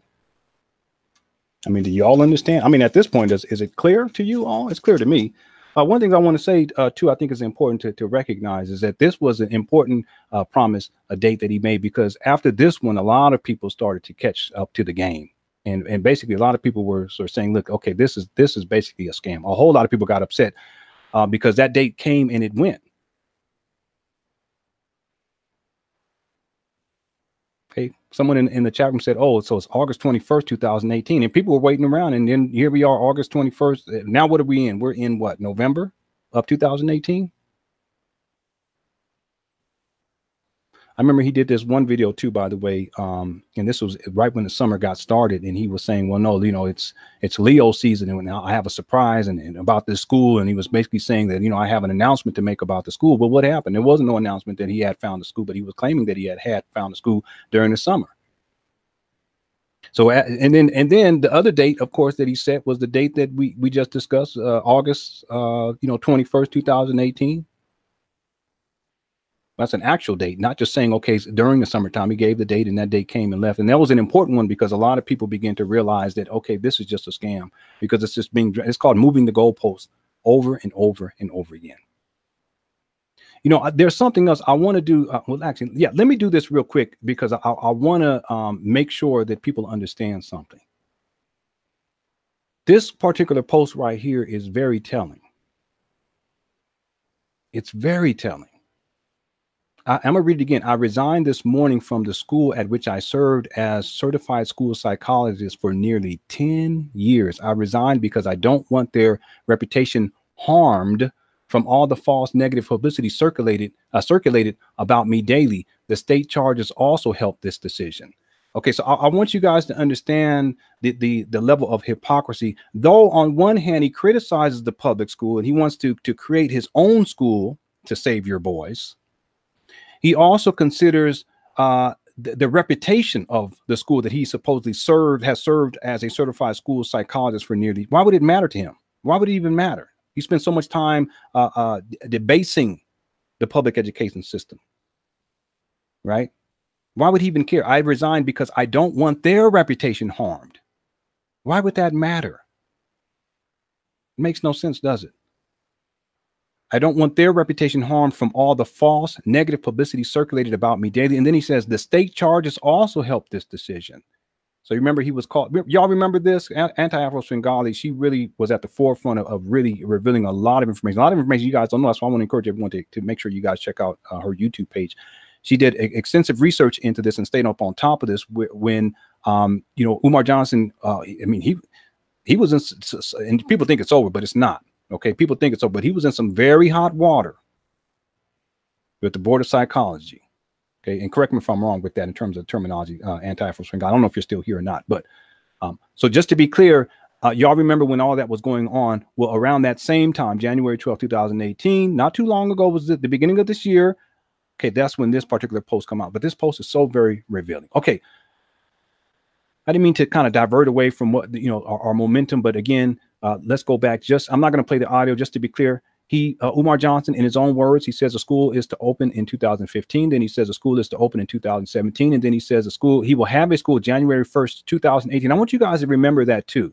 He said that I would have a school January 1st, 2018. I'm going to say it again. He says, I will have a school. There will be a school location. I'll decide on January 1st, 2018. Okay, y'all remember that? Can you do that for me? Thank you. Okay, here's another clip. Did I play this one? I'm not sure if I played this one, but just in case, let's go ahead. Okay, this one, it's Umar Johnson says the school will open again in 2018. Here we go.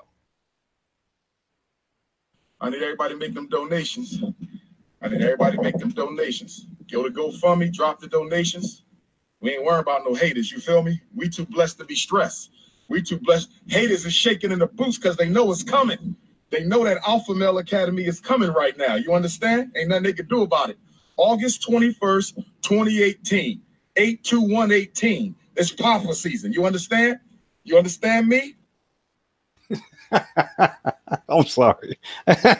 When I be listening to, I know I already played that one, but when I listen to it, I just realize just how ridiculous it all is. It really is. And this particular clip is taken from a video. What do y'all think he was doing in this video? Because this is something that Anti-Afro Svengali talked about a lot, and I'm sorry, it is funny. This is the hilarious part of this. Again, the scamming is not nice. It's not. The scheming, the scamming, the fraud. Okay, that's not right. Claiming these titles, and there's a lot of people online that do that. They'll claim to be something that they're not. It's Papa season. I'm sorry. What do you guys think he was doing while he was making that particular video? And thank you, Anti-Svengali. She says, you got it, Brother Lennon. Board of Psychology, who made sure the public knows Umar isn't a psychologist, but refused to say to do anything because all his victims are Black. Okay, so I want you guys to understand that Anti-Svengali, she's in that field. Okay, she's an expert, and that's one of the reasons why she's spoken out against Umar Johnson's fraud, right? Because it doesn't reflect well on her profession, and that's a very admirable thing to do, to defend your profession. Yeah, that's one of the reasons I have a lot of respect for her, because it shows integrity, and not just integrity as a human being, but integrity as a professional. You see, but she spent a lot. She did a lot of work in terms of staying on top of that particular issue with the Board of Psychology, right? And she was very specific in terms of explaining that no, he's not an actual psychologist, and why that title does not apply to Umar Johnson. And there's a difference. There's an extreme difference, my goodness, between a psychologist as a professional title and a school psychologist. All right. And that's why I think people need to understand this gets back to the issue of Umar adopting all these different personalities, and he'll attach particular titles to these different personalities, different personas, so as to reach and tap into different demographics. It makes more sense in terms of broadening the scope of the scam. The more people you can incorporate into your scam via using these false fake titles, then the more money you'll be able to generate. See, that's all part of the scam. Okay.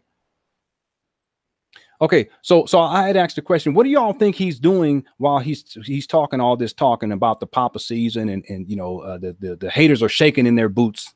Okay, let me read some of the responses. Some Rodney says maybe all the buildings. Okay, no, let me see. What do we have? Someone said maybe all the buildings are not passing inspection. What buildings though? That's what I'm saying. Let's see here. Someone said, I would guess he's standing at a podium. Okay, maybe he's giving a speech.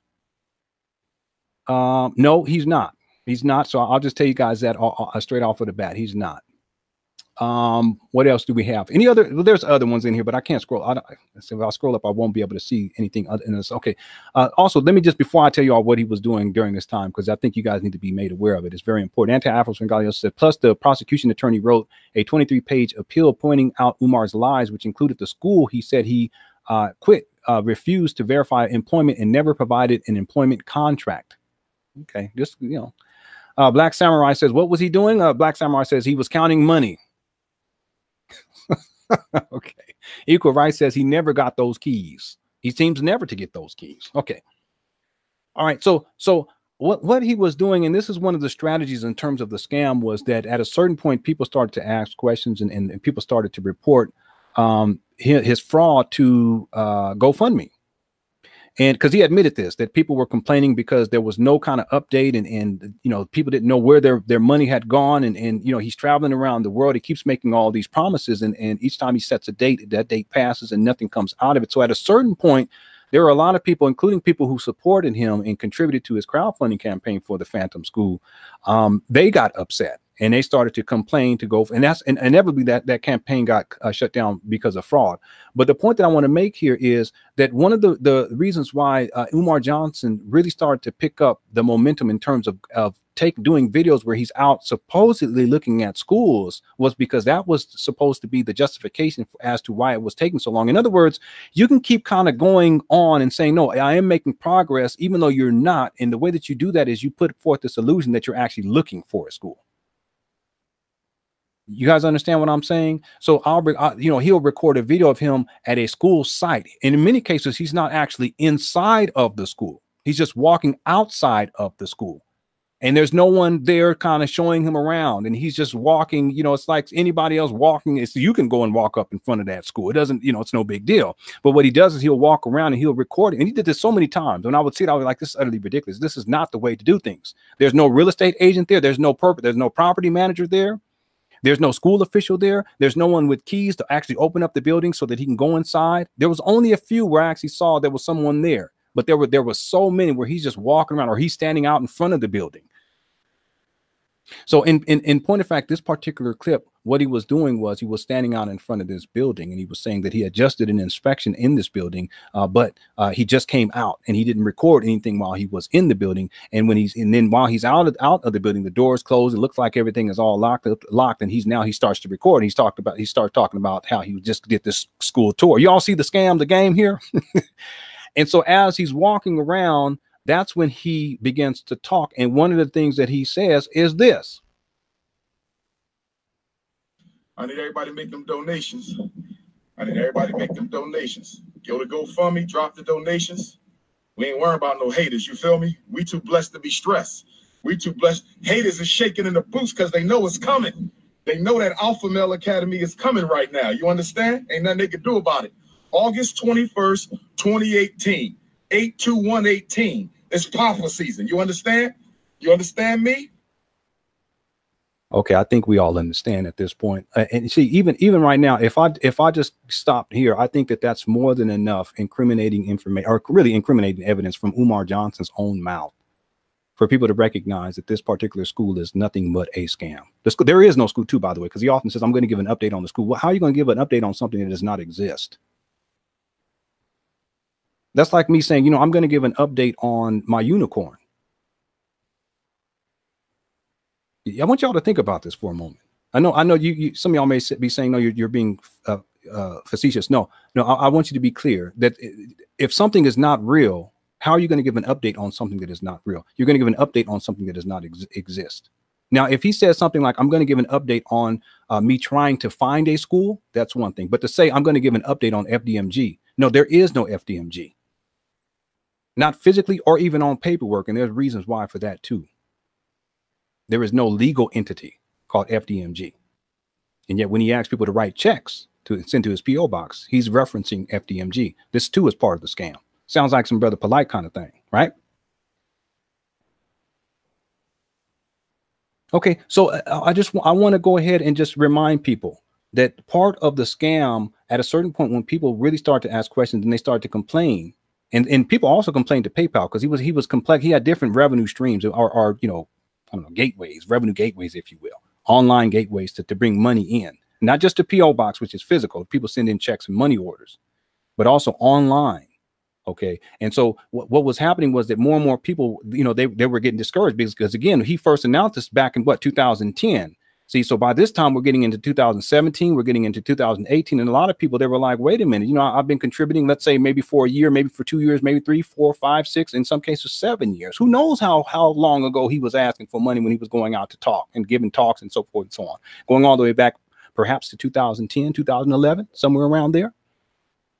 So if you can imagine people who contributed at a certain point, they probably began to ask some serious questions. They had doubts, and then some people were, and more information started coming out. Then there was a stripper scandal and all of him beefing with all these different people and him going back with different people, Tariq Nasheed and Boyce Watkins going, and they all going, people, you know, people were like, what's going on?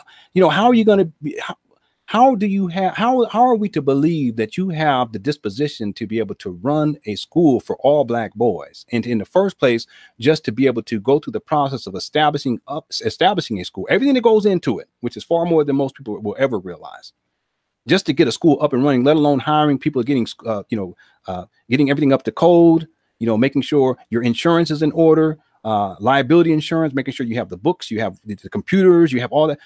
All of that stuff, faculty, staff, so forth and so on. You have salary set away, you know, in order to pay people. You have people who are actually going to pay in order to, you know, to have their sons enroll inside the school. The point is this, that in the midst of this, all of the drama that is taking place in the stripper scandal and all this kind of stuff, a lot of people were like, wait a minute, this is not the man to do this. He doesn't have the disposition.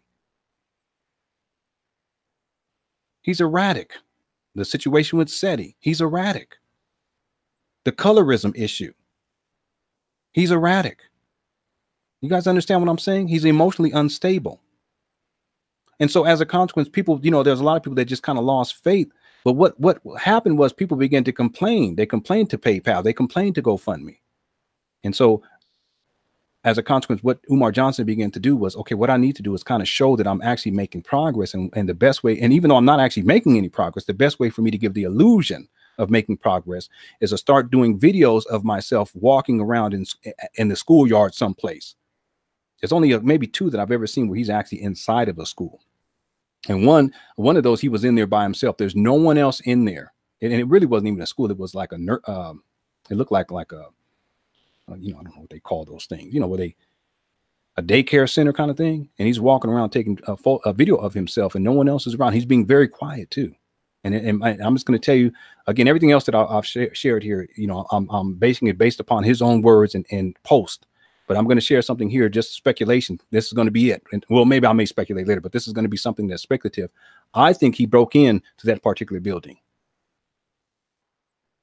If he's willing to go to these lengths to con and scam people, why wouldn't he? I mean, why would we think that he wouldn't do that? There's no one else around. He's being very quiet. He's walking around real quiet.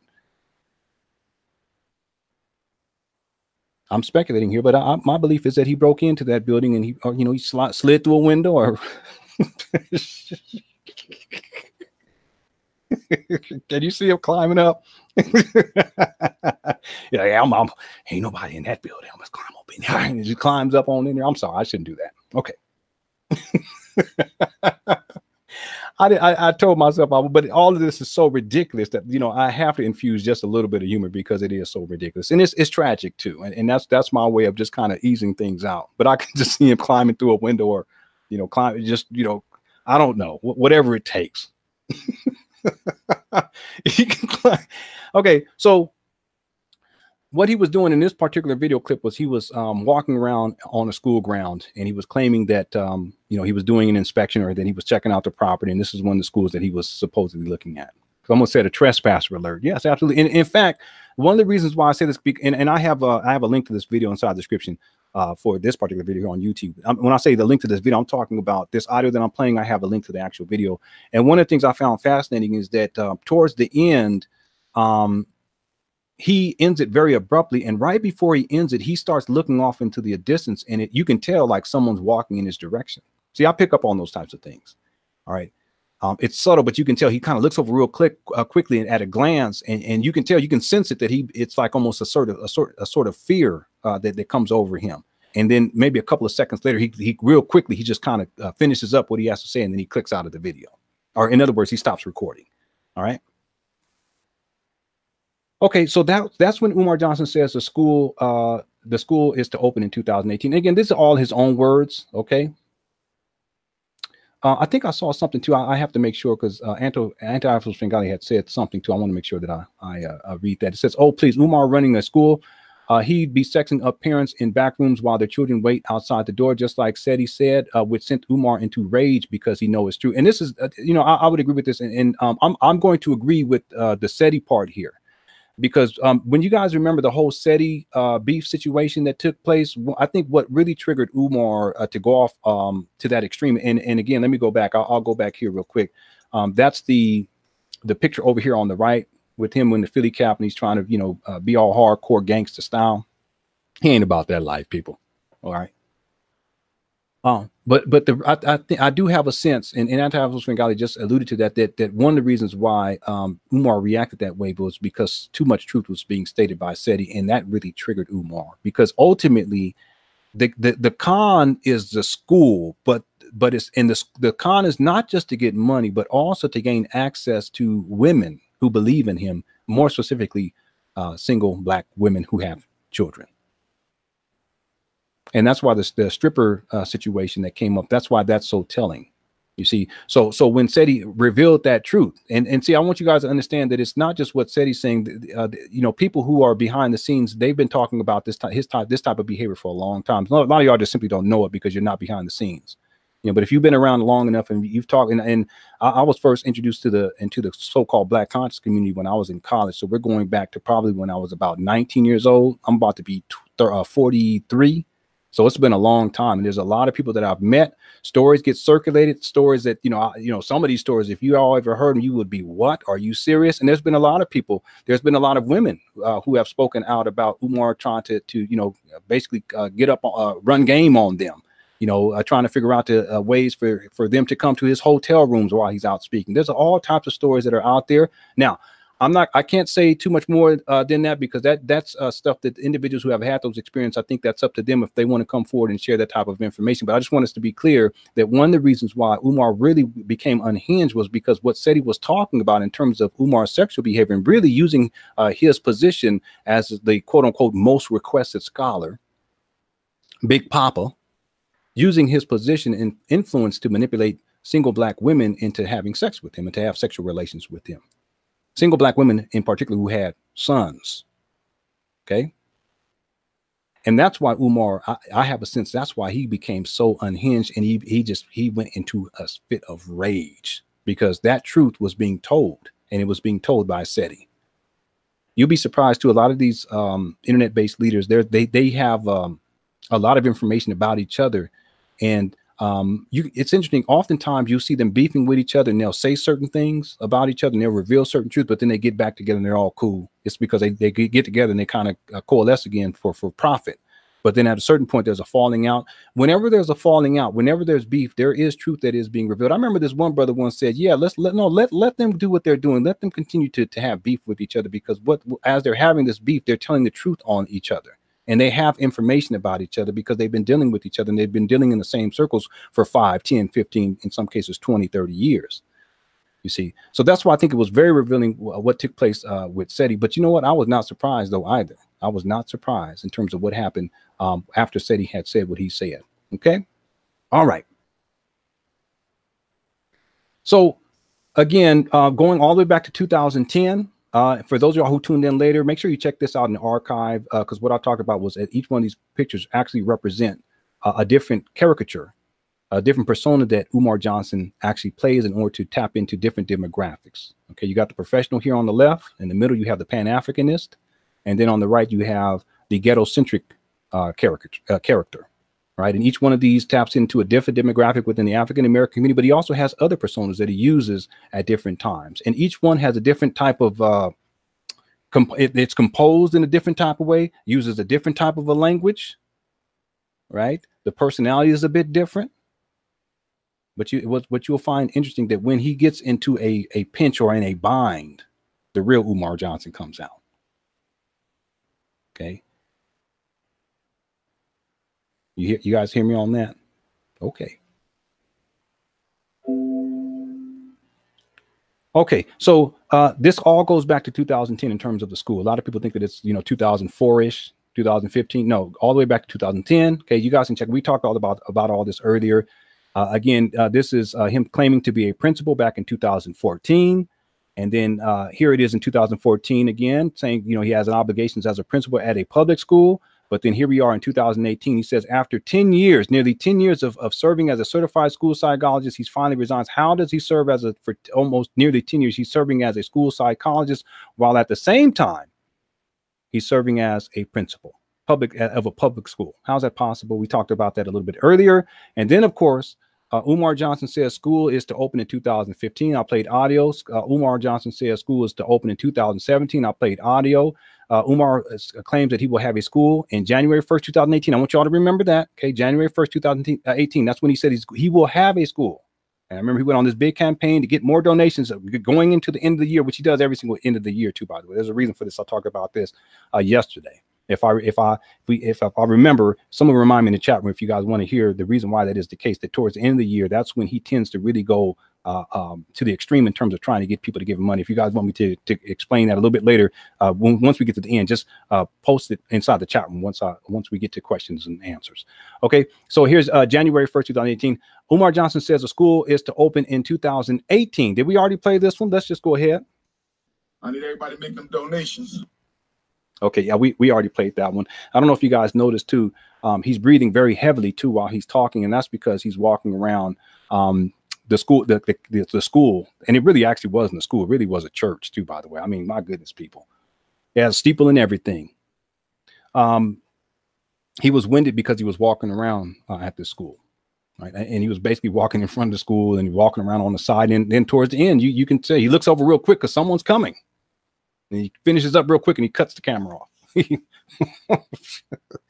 But remember, the reason why he's doing it is because during that time period, GoFundMe was threatening to shut him down. And he actually talked about that. And he was blaming Black people for that. No, it's because you've been scamming people for all these years. All right. Okay, so y'all remember that date. Okay, he said it was going to be opening. What was that? January 1st, 2018. Okay, we just played this clip. Now, here we go. Now it really gets interesting. Okay, Umar Johnson says school is to open 2018 and 2019 or delayed until what?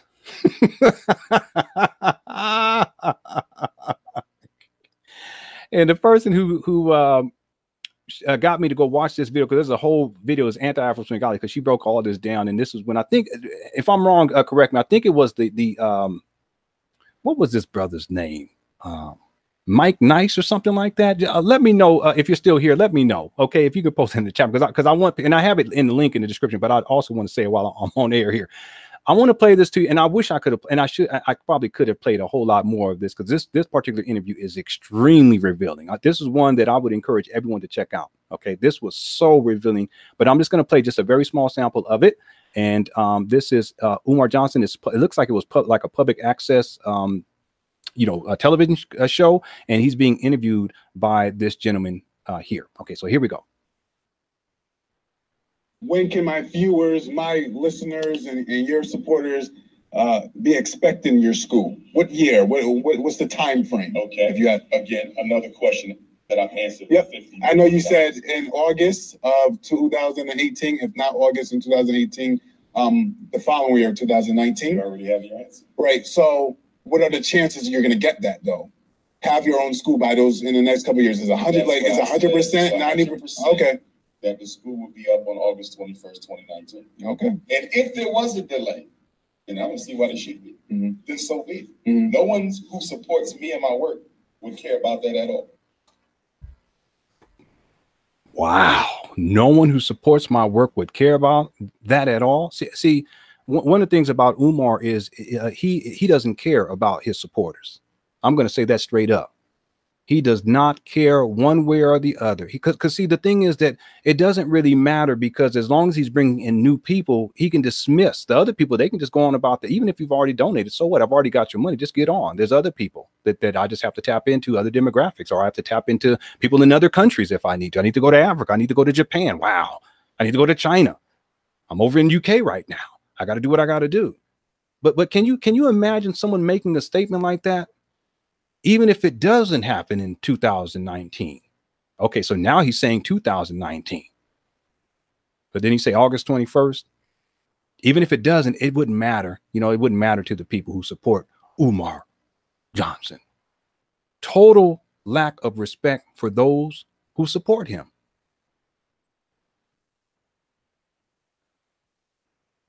Total lack of respect. Yes, anti-African Bengali, you're right about that. Now, I think I talked about that earlier about, Umar Johnson claiming to be a descendant of Frederick Douglass. And I'm going to read what anti-Afro Bengalis say. There's Jamal Johnson, who's Umar Johnson's dad. Okay. And I've seen this video myself too, by the way. Okay. So it's not up there anymore, but I actually watched the video myself. Anti-Afro Bengali says Jamal Umar's dad bailed off of social media when he could no longer cover Umar's lies, crimes. Right. Plus, Jamal was humiliated and embarrassed by his firstborn. It had zero to do with the Frederick Douglass DNA test. So this is interesting what she's saying, because see, Jamal Johnson actually came out and said and revealed that he did take a DNA test, and that DNA test revealed that he was not a descendant of Frederick Douglass. So Umar Johnson's own father admitted that. And Umar Johnson's own father is the one who told him to lie in the first place. And Umar Johnson actually said that before. I've heard him actually say that it was his father who was the one. This is his whole backstory. Okay. So his father also said that, he didn't know why that he was given that lie, what have you. Well, you know what, with all the lying that Umar Johnson does, I'm a firm believer that his father is a habitual liar too. I can't believe anything that he has to say. I can't. So making up excuses as to why the DNA test revealed that what people, does DNA test lie? I want y'all to think about it for a moment. If your own daddy, who was a closer descendant, genetically speaking, think about it, is a closer descendant, I'm a descendant, a closer descendant to Frederick Douglass. If he admits that he's not a descendant, well, what does that make Umar Johnson?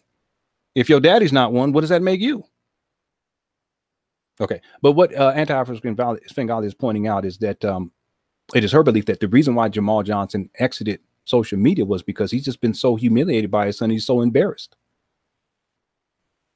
That's possible too. I mean, I can't even imagine. But in anti-African Bengali, and I'm going to say this because she said it before, Umar Johnson's father should have done more to protect the people that Umar Johnson has taken advantage of, the victims. I know a lot of people don't want to look at people who are being scammed and conned as victims. No, but these are victims. That's one of the things that we need to correct in the African-American community. We accept abuse and we're like, okay, no, it's no big deal. We say things like, well, they should have known better. Well, what we're doing is we're excusing the deviant. We're excusing the deviant behavior. We're excusing the deviancy and the criminality present in those who are in our communities taking advantage of us. And anti-African Bengali has been spoken about this many, many times in many of her videos. By the way, anti-African Bengali, the name of this interviewer, I think it was Mike Nice. If you can verify that for me, if you're still on, I would really appreciate it, just because I want to make sure that I have it in this actual audio when people are listening in. That way y'all can go and check it out yourself. Okay, because that particular interview, and I have a link down below inside the description, but that particular video is so extremely revealing if you listen to it from the beginning all the way to the end. Okay, Do I need to play? Let me play that one more time. And I just want you guys to listen to what he says at the beginning, because this proves that the scam is just about getting people's money. It's not about fulfilling the promise at all. Let's listen to it one more time. When can my viewers, my listeners, and your supporters be expecting your school? What year? What's the time frame? Okay. If you have, again, another question that I've answered. Yep. I know you said in August of 2018, if not August in 2018, the following year of 2019. You already have your answer. Right. So what are the chances you're going to get that though? Have your own school by those in the next couple of years? Is 100 like it's 100%, 90%? Okay. That the school will be up on August 21st, 2019. Okay. And if there was a delay, and I don't see why there should be, then so be it. No one who supports me and my work would care about that at all. I want y'all to think about this for a moment. How many people have supported his work? And see, a lot of y'all think, some of y'all think, no, it's only been 4 years. No, we're going back now to 2010. I already showed you guys the post. Okay, if you guys came in later, we already talked about that. It's all archived. This is Umar Johnson's own post. These are his own words. What does that say in terms of how he sees the people who support him? In fact, I wanted to include this particular. Yes. Okay. Thank you, Anti-African Bengali. She says, yes, it's Mike Nice show on Citizens TV. Okay.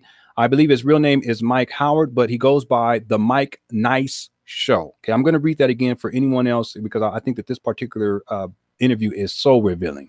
Okay. And I'm going to read verbatim what Anti-African Bengali posted here. He says, yes, it's Mike Nice show. Okay. Nice on Citizens TV. I believe his real name is Mike Howard, but he goes by the Mike Nice show. Okay, so I want to encourage everyone when you have some time to go and check out that particular interview and watch it from the beginning all the way to the end, because so much is revealed in terms of Umar Johnson in the scamming and the scheming, in the conistry, if you will. Now, what I was going to say before we move on, and we're almost done too, by the way, what I want to say is Umar Johnson has a complete disregard for his followers and for his supporters. He doesn't care about any of you. He doesn't care. And those of y'all who maybe you're watching this and you're getting upset and maybe you're angry at me. Like I said in the beginning, there was a woman when I talked about some of these issues about a year ago. She said that I'm an evil person. I think that those are some strong words. Again, you know, I haven't said anything here that is untrue. Everything I'm saying, it's based upon what Umar Johnson has said. I'm just kind of, you know, giving you guys a different angles to look at what he has said, whether it's audio or we're looking at actual posts. You know, ultimately, you guys decide. I think at this point, though, to be honest with you, everything that I've talked about here and everything that you've heard from Umar Johnson's own mouth and then also the post, it reveals the truth that this school is nothing more than a scam. Now, some of y'all, you're going to hold on to it. You're going to hold on to it. But I have a saying, and I want you all to hear me when I say this saying to you all, because I say it all the time. I say it to my children, too, sometimes. And that is that time always tells the truth.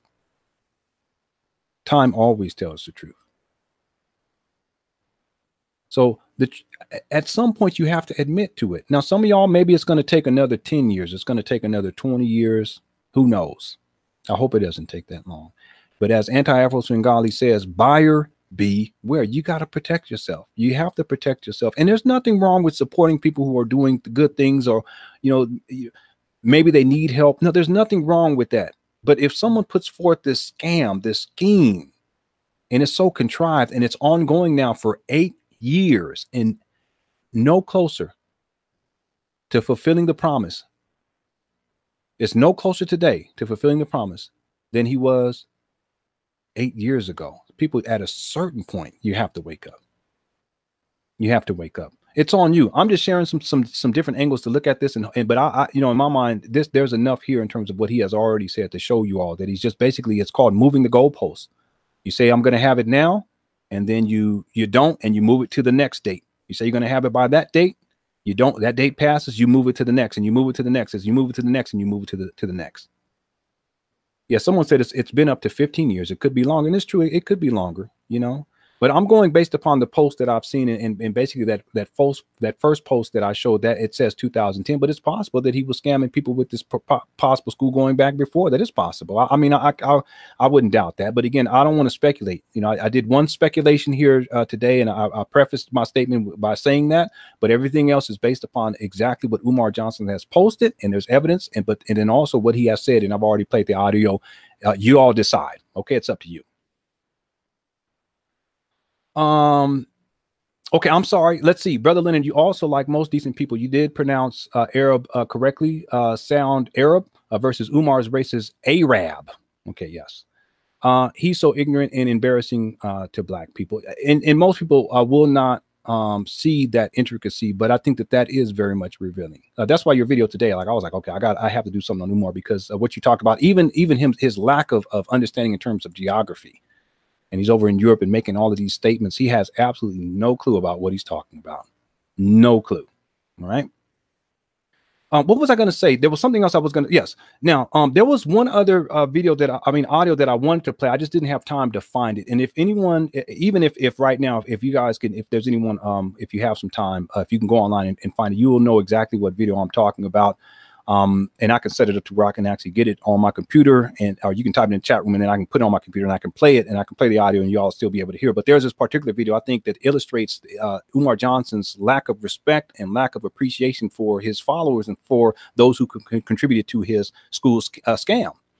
And in that particular video, he's doing this lecture, and at a certain point, he starts to berate the audience, and he's basically saying, you know, y'all only gave me $200,000, I think, or $250,000, something to that effect. Let's just say $200,000. And he's basically complaining that, you know, at that point in the scam, people had only given him and contributed $200,000. And then he goes about the process of calling black people. My goodness gracious. I don't even want to say it on air. Anyone in the chat room know what I'm talking about, the video that I'm talking about? What did he call his supporters? I'll wait. This will give me an opportunity to have a sip on some of this tea. Sip on some of this cognac. No, it's tea.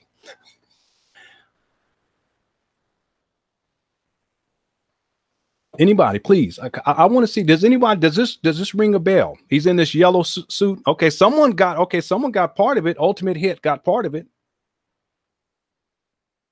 Okay, I'll say the first part. Someone said trifling. Okay, anti-African guy says trifling black, but there's some other stuff in there though too. What was the other part? G Gnome Project says, yeah, trifling. I saw that vid. So people, y'all know what I'm talking about. What was the full thing that he said? Well, that's close. That's close. There it is. Okay, now it's there. The whole thing. Okay. So what's interesting is everyone has a piece of it, but the whole and all of it is revealing. But when you put it all together, it just reveals the truth that he doesn't care. He doesn't care. As long as you give him money, he doesn't care. Yes, L. Bronner. What he says is, yes, there it is, anti-African golly. Because he's only received $200,000 or $250,000. I can't remember exactly what the figure was, but it was either one of those two. He says, they only gave me such and such amount of money. Trifling ass black people.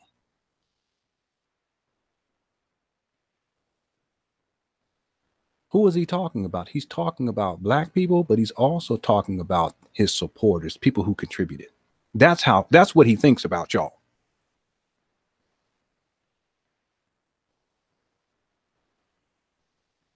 Not maggots. That's when he was referring to the woman that he was having sex with, and then, you know, when she exposed him for lying that he was celibate, he called her a maggot. He's calling a black woman that he's had sex with a maggot. Oh my goodness gracious. Yes, and then he went on to say, if you don't like it, we can handle that outside. I'm gonna call it like I say it, and if you don't like it, we can handle that outside. Now he's threatening people. He's threatening people in the audience. This is abusive behavior too, by the way. He's more abusive to black people than white, so-called white supremacists in terms of what he says and how he says it. The language that he used when he talks about his own people. You want to complain about global white supremacy, but look how we treat each other, and look how the people that we support and give all types of money to, look how they talk to us and how they treat us and lie and scheme and scam. And it's been going on and on. since at least 2010. Towards the end of that video, he's like, and I'm going to get some more and some more and some more and some more. If anyone knows where that video is at, if you guys, if you want, if you can find it for me before we close out, I'll play it. Okay. I just didn't have time to get the audio together. All right. So if anyone wants to get on that quick project, you're welcome to do so. All right. I think we have like one more to do. Yeah, I remember that too, Anti-From God. He said the parents are part of the problem. He's talking to the audience, and so their kids, the boys and the girls, will, quote, I will stay in the dorms with me. I don't want y'all coming home, I don't want them going home to you. He's talking about the parents' children, because he owns the children, right? I don't want them going, you got them wearing this weave, this blonde ass weave looking like Beyonce. He's talking to he's talking to his supporters. I don't want them going home to you because you're part of the problem.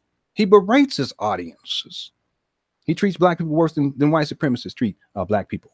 Okay.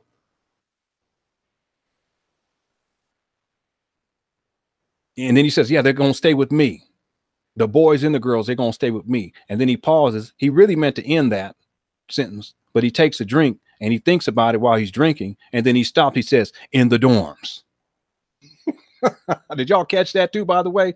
There's no way I would not have my children around him under any circumstances. It's not going to happen. I wouldn't want my children around him. I wouldn't want my daughters around him, my sons, my wife, my mama, my sisters. I wouldn't want anybody that I love around him, because there's nothing that he would not do for money or for sex, by the way, or for food.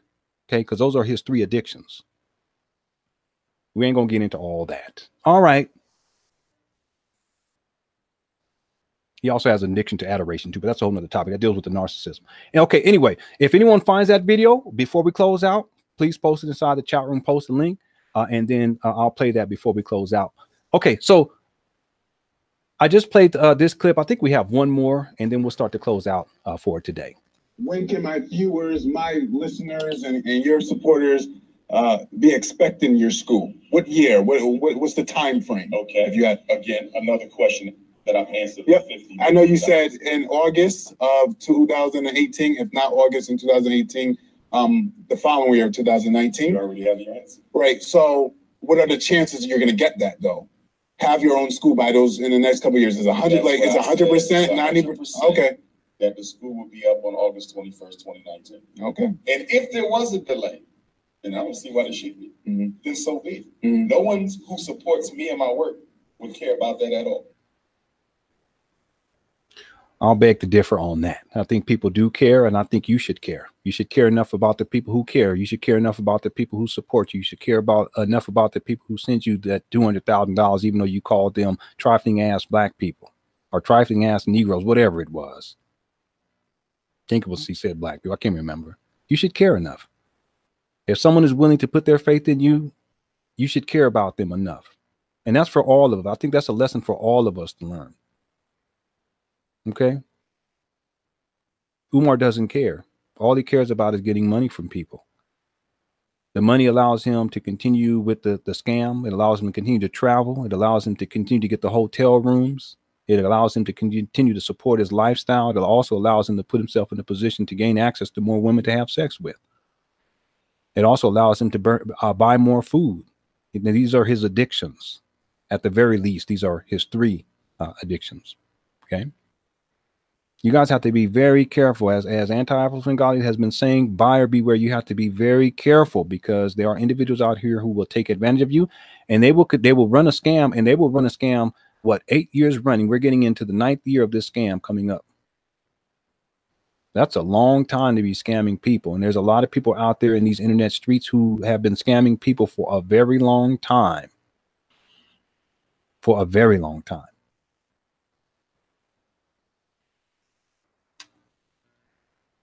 I think we have one more. Oh, actually, I think we have two, but this one is interesting. This is a more recent video that he posted. Umar Johnson says he thinks he found a school and will be making a deposit. Now, one of the things I want to point out too is that oftentimes when Umar talks about, at this point, when Umar talks about the school, or when he asks about a school, he gets very defensive, because he knows that he doesn't really have an answer for any questions that people may have. Do you have faculty in line? Do you have a property? You know, do you have computers for the school? Do you actually have a school? Do you actually have teachers? Do you have a board of directors? Do you have, you know, is a school an actual legal entity? I mean, it goes on and on and on. So what has happened is that he has become more and more vague in terms of when he talks about the school. Earlier on, he was a little bit more precise, even though it wasn't clear because it's a scam. But now he's become more and more vague. But the reason why he's become more and more vague is because at this point, he's already used so many other excuses that all he can do at this point is to become more vague. Does this make sense? Because you can't keep making the same excuses. You just kind of, so let me give it an example of what I mean by, you know, being vague about things, not being clear and not being, what is the term I'm really looking for? The term I'm really looking for is not being definitive. That's the key word. At this point, he's never definitive. Okay. When he talks about the school, he'll say like, I think I found the school, or I have a really good feeling that this is the school. I'm about to do this. I'm gonna do this. But it's never definitive. You guys understand what I'm saying here? This is one of the con artist techniques, especially when you're trying to string people along indefinitely. What you do is you just become more and more vague. Oh, you understand? Okay. And I think, okay, good. Okay. I'm going to get that video in just a moment. Anti-Afro's Bengali. Thank you for posting. So I want you guys to look for that when you hear Umar Johnson talk about the school, and when he talks about, he's giving an update. You know, he also starts to invoke ancestors. He'll invoke God willing. Now it's God willing. You know, now it's out of my hands at this point. You know, if the ancestors, if they had ancestors, please guide me. Okay. This is just become, in other words, it's taking the responsibility out of his hands and trying to put it on someone else's hands. And that's why he does that all the time. And he's always making excuses. He's made all kinds of excuses. You know, I remember he blamed it on the stripper at one point, and then he blamed it on later on. More recently, he had blamed it on the archdiocese. How you going to go from blaming the stripper to blaming the archdiocese, the Catholic Church, for why you don't have a...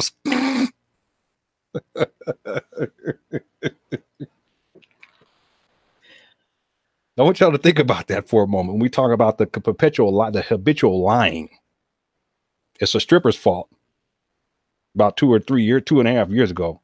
But more recently, it's the archdiocese fault. It's a bishop's fault. I can't make this up. I'm sorry, people. I want y'all to think about that for a minute. Okay. All right. So here's the next one. And let's see. I don't know how long this one is. If it's a little bit longer, then I'll go and pull the other video. But this is a more recent video. Let's take a listen. Peace and love, Black family. This is the Prince of Pan-Africanism, Dr. Umar Johnson.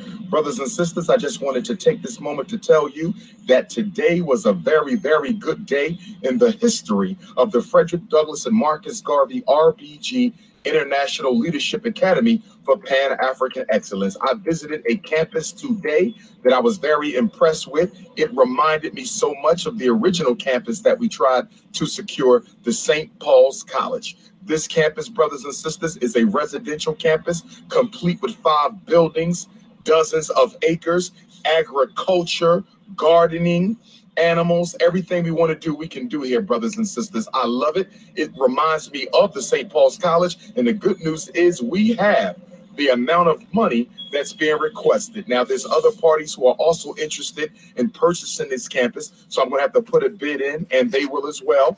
But I feel very good about our chances. Given the donations that you all have given me, and I want to thank all of my donors who have been loyal to Dr. Umar and to our young men and to the FDMG Crusade over the past 4 years. I want to thank you because I believe that this will be our school. I believe that tomorrow's eclipse is nothing but the approval, the divine approval that this is the place where the Frederick Douglass and Marcus Garvey Academy will be. Sunday, I'm going to talk more about this. Suffolk, Virginia, 4 o'clock. Temple Bethel, Sunday, July 15th, Virginia, come on out. It was in Virginia where we began the school hunt. It was in Virginia where we tried to get St. Paul's College. And so here we are, 4 years later, by divine design the night before the first eclipse of the summer, and we have 3 eclipses coming. By divine design, I'm coming back to the 7 cities of Virginia where this all began 4 years ago, and I'm going to talk more about this situation, this new school, putting the bid in. I'm going to put the deposit. I'll be writing the first ever check. After 4 years, I will be writing the first ever FDMG check so that I will be allowed to bid on this property. Brothers and sisters, keep us in your prayers. Keep our young men in your prayers. Keep FDMG in your prayers. But I feel better about this property than any other property we've seen. I said I feel better about this potential FDMG site than any other property that we have seen. I think this is the one, brothers and sisters. I am happy. I want you to be happy with me, but I can't announce where it is and what it is until we have sealed the deal.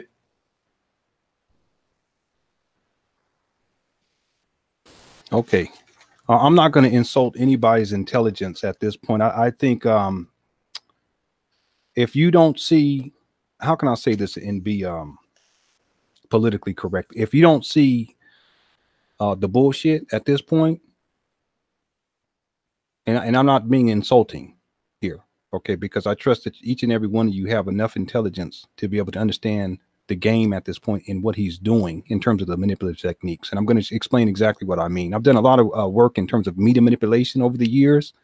And when we talk about manipulative techniques, there are specific things that people do and how they say things, how they phrase things. I'm happy. I want you to be happy with me. Why would I be happy with you? And are you really happy when you've been scamming people since 2010 about this school? Are you really happy? And even if you are, why would I be happy? Because you're no closer today than you were in 2010 to actually having a school. See, these are all manipulative techniques. I'm going to go through each one of a couple of things from this particular audio clip, but I'm not here to insult anybody. I just want to be clear about something. Okay, I'm not trying to demean anybody. I want you guys to be clear that if you do not understand that this is fraudulent, that this is a scam, then that has more to do with you than it has to do with anybody else. It ain't got nothing to do with Umar Johnson. If you can't see through this bullshit, something is wrong with you. There's a level of naivety too. I think there's a level of denial, an extreme level of denial that happens, especially those who support people, and then they find out that the people that they support are not who they really say. These people are taking advantage. And it's hard to admit that sometimes, that you have been scammed. It's hard to admit that you've been bamboozled, you've been hoodwinked, you've been led astray. Okay, y'all hear me on that? It's hard to admit that sometimes. But at this point in the quote unquote game, if you don't understand what the manipulation is and what the scam is, that's on you. Now, if you're newer to Umar Johnson, okay, I can understand that. But if you've been on this little bandwagon here for a year, at the very least a year, you should know better by now. If you've been on it for 2 years, you need to check yourself before you wreck yourself. Buyer beware. If you've been on board 3, 4, 5 years, okay, now you really, and we're not even talking about personally in terms of his personal lifestyle. We're not even really getting into that. That's a whole nother issue for a whole nother time. We're talking about his scamming techniques, his perpetuation of fraud, which is a criminal activity, the wire fraud, the affinity fraud, the manipulative techniques. At this point, ladies and gentlemen, I'm not trying to insult anybody. If you don't get it, that's on you. Now, I want to share a couple of things from that. And this is a more recent video. I want to share a couple of things that really struck out to me in terms of it really just kind of, I was like, okay, wow, I see what he's doing here. One of the things that he did from the beginning was he really oversold the project. I remember there's videos where he's saying, we're going to teach people how to float ships. We're going to teach them how to fly planes. We're going to teach them agriculture and earth sciences. I mean, the amount of bullshit, it was just so over the top. And so oftentimes what happens to for the con artists, what they have to do is they have to oversell. They have to present you something that almost seems like a miracle. Wow, this right here, this would have to be the most perfect. See, some of y'all think, okay, I'm going to say it. Some of y'all think I'm bullshitting about the floating ships. No, I'm not. This is his own words. I don't have the clip with me here. This is one of those earlier videos. I remember seeing him trying to sell the school. What I mean by selling the school, selling the idea. like a salesman, you want people to buy into it. And really, when I say buy into it, you want them to contribute, you want them to donate, so you want them to, so you make these outlandish claims. You also set up this dynamic of fear. You want the single black mother to be fearful about her son, and fearful about the public school, and fearful about what? Special ed. Because special ed, if you're in the public school, somehow it is the gateway to being put into the prison industrial complex, the school to prison pipeline. So you don't want to do that. But if they do need some those types of special services, my school is going to provide it. Y'all see the scheme and the scam? You instill fear in your victim so that ultimately they want to support you, because the promise that you're giving to them is they perceive the promise to be a solution, but the promise that goes unfulfilled is nothing more than a lie. See, that's where the manipulation in the game comes in, because he had never had any, and I agree with Anti-Fringali on this point, that he never had any intention of actually building a school. That was just the means and mechanism to wherein he can tap into to people's financial finances. That's what it comes down to. But within that, the manipulative technique is to also to instill this level of fear into his supporters, so that they will be more inclined to support, because they're ultimately supporting someone who is actually going to, in their minds, at least as a scam goes, this person is going to create something that is going to be a solution to the fear that I have. It's going to be a solution to the problems that he's suggesting that my black boy is going to have to deal with while he's dealing in the public school. You see how this game works? Think about that for a moment. So that's why he had to oversell. We're going to teach them how to fly planes. We're going to teach them how to float ships. In other words, how to be out at sea and be on boats, that kind of thing. How you going? I mean, so I'm bringing this up is because the oversell, and the reason why the oversell is important to recognize is because it gets very outlandish at a certain point. It almost becomes impossible. And so why this particular clip that I just played for you is so interesting is one of the interesting aspects of this is that he refers to the school and he says what? He says it also has animals.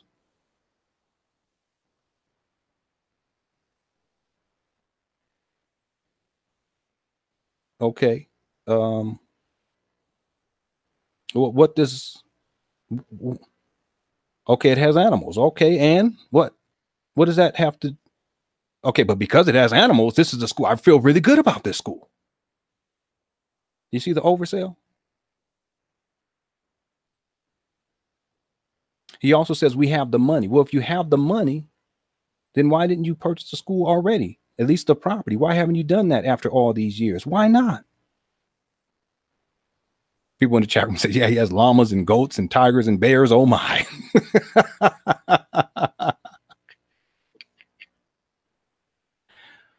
Dinosaurs. Someone said dinosaurs. Can you imagine? I mean, at a certain point, you have to become even more vague, and after certain people be like, okay, this is a bunch of bullshit. You start making up all kinds of stuff. Look, we're gonna have dinosaurs, we're gonna have chinchillas, we're gonna have sharks. These sharks are gonna ride on scooters. I'm sorry. we gonna have us a circus. It's going to be called the Big Papa Circus. I'm sorry.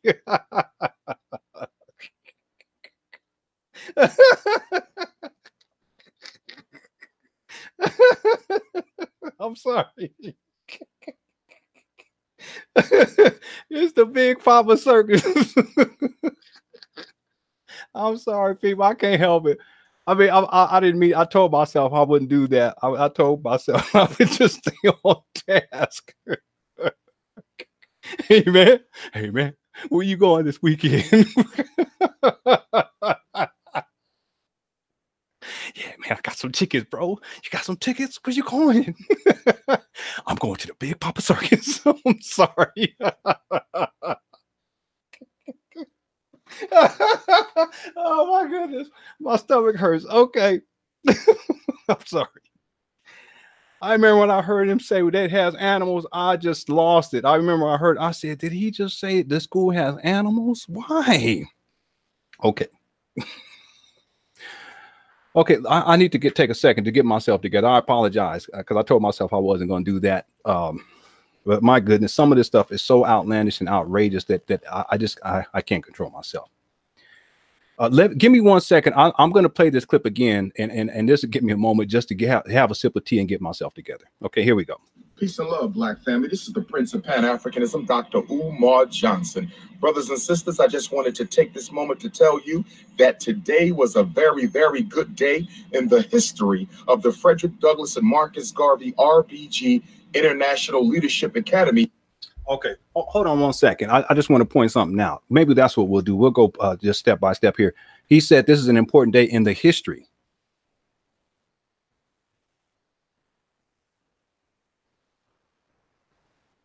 What history? There is no history because there is no school. It's a phantom school. This is a myth. It's like Santa Claus. That's like saying, you know, in the history of Santa Claus, wait a minute, what do you mean? Tangible history? Are you talking about mythological? What are we talking about here? See, people, I want you to understand, even that is a manipulative technique. He's proposing that something exists and that it has a history because it exists, but it actually doesn't exist.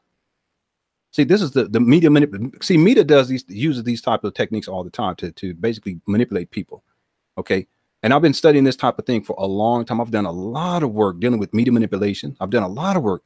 Okay. And there's specific techniques and tactics that are used. This is an aspect of mind control. So if you suggest to people, look, in the history of, see, when you say there's a history, that somehow suggests that it actually exists, and it's been existing for some time now. And that's why it has a history. But how can something, yes, baby.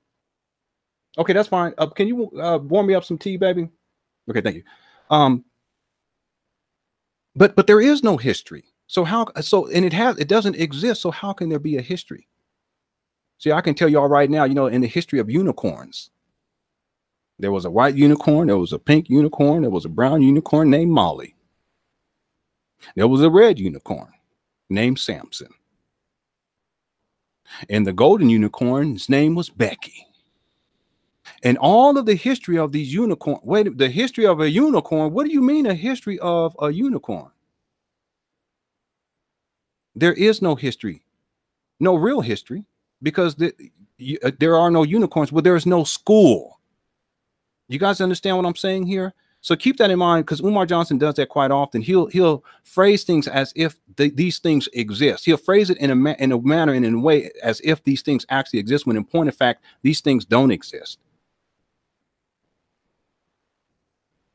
Let's go back. I want to play that again. Peace and love, Black family. This is the Prince of Pan-Africanism, Dr. Umar Johnson. Brothers and sisters, I just wanted to take this moment to tell you that today was a very, very good day in the history of the Frederick Douglass and Marcus Garvey RBG International Leadership Academy for Pan-African Excellence. I visited a campus today that I was very impressed with. It reminded me so much of the original campus that we tried to secure, the St. Paul's College.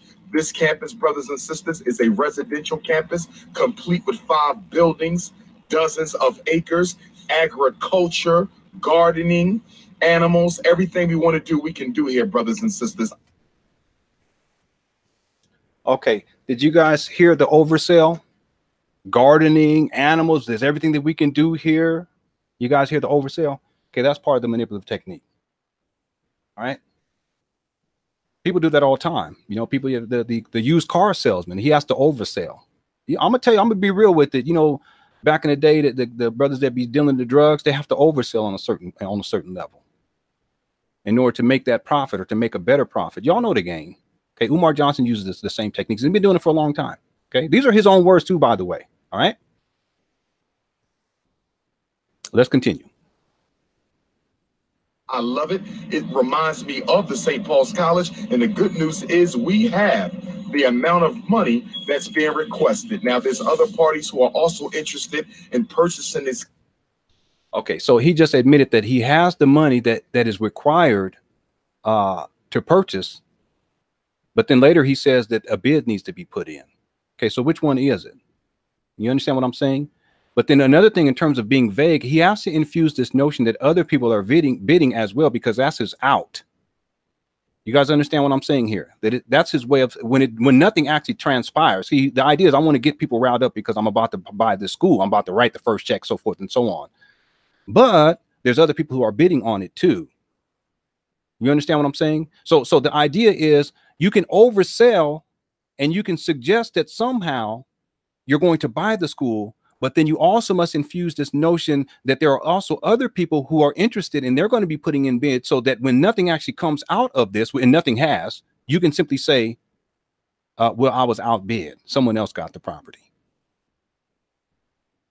Isn't that interesting? See, this is what I mean by the habitual liar. He comes up with all types of schemes. And see, for some people, they'll accept that. But see, what happens is so many people, more and more people are waking up. They may have accepted it, let's say 3 years ago or 4 years ago. But at this time, after we've gone through all this whole process and nothing has come of any of the promises that he has made, a lot of people are like, at this point, no, look, you've already been lying already. At this point, you've become a habitual liar. So I can't believe anything that you have to say, including this notion that he's about to put this bid in and that there's these other people who are also going to be bidding. Okay, but it's interesting that he says that he has the money. Well, if you have the money for that school, you would probably have the money for another school someplace else. Why don't you just go and buy that school? And you could have done that now. You could have done that a month ago. You could have done that a year ago. You could have, because you've been collecting all this money from black people, for all of these years.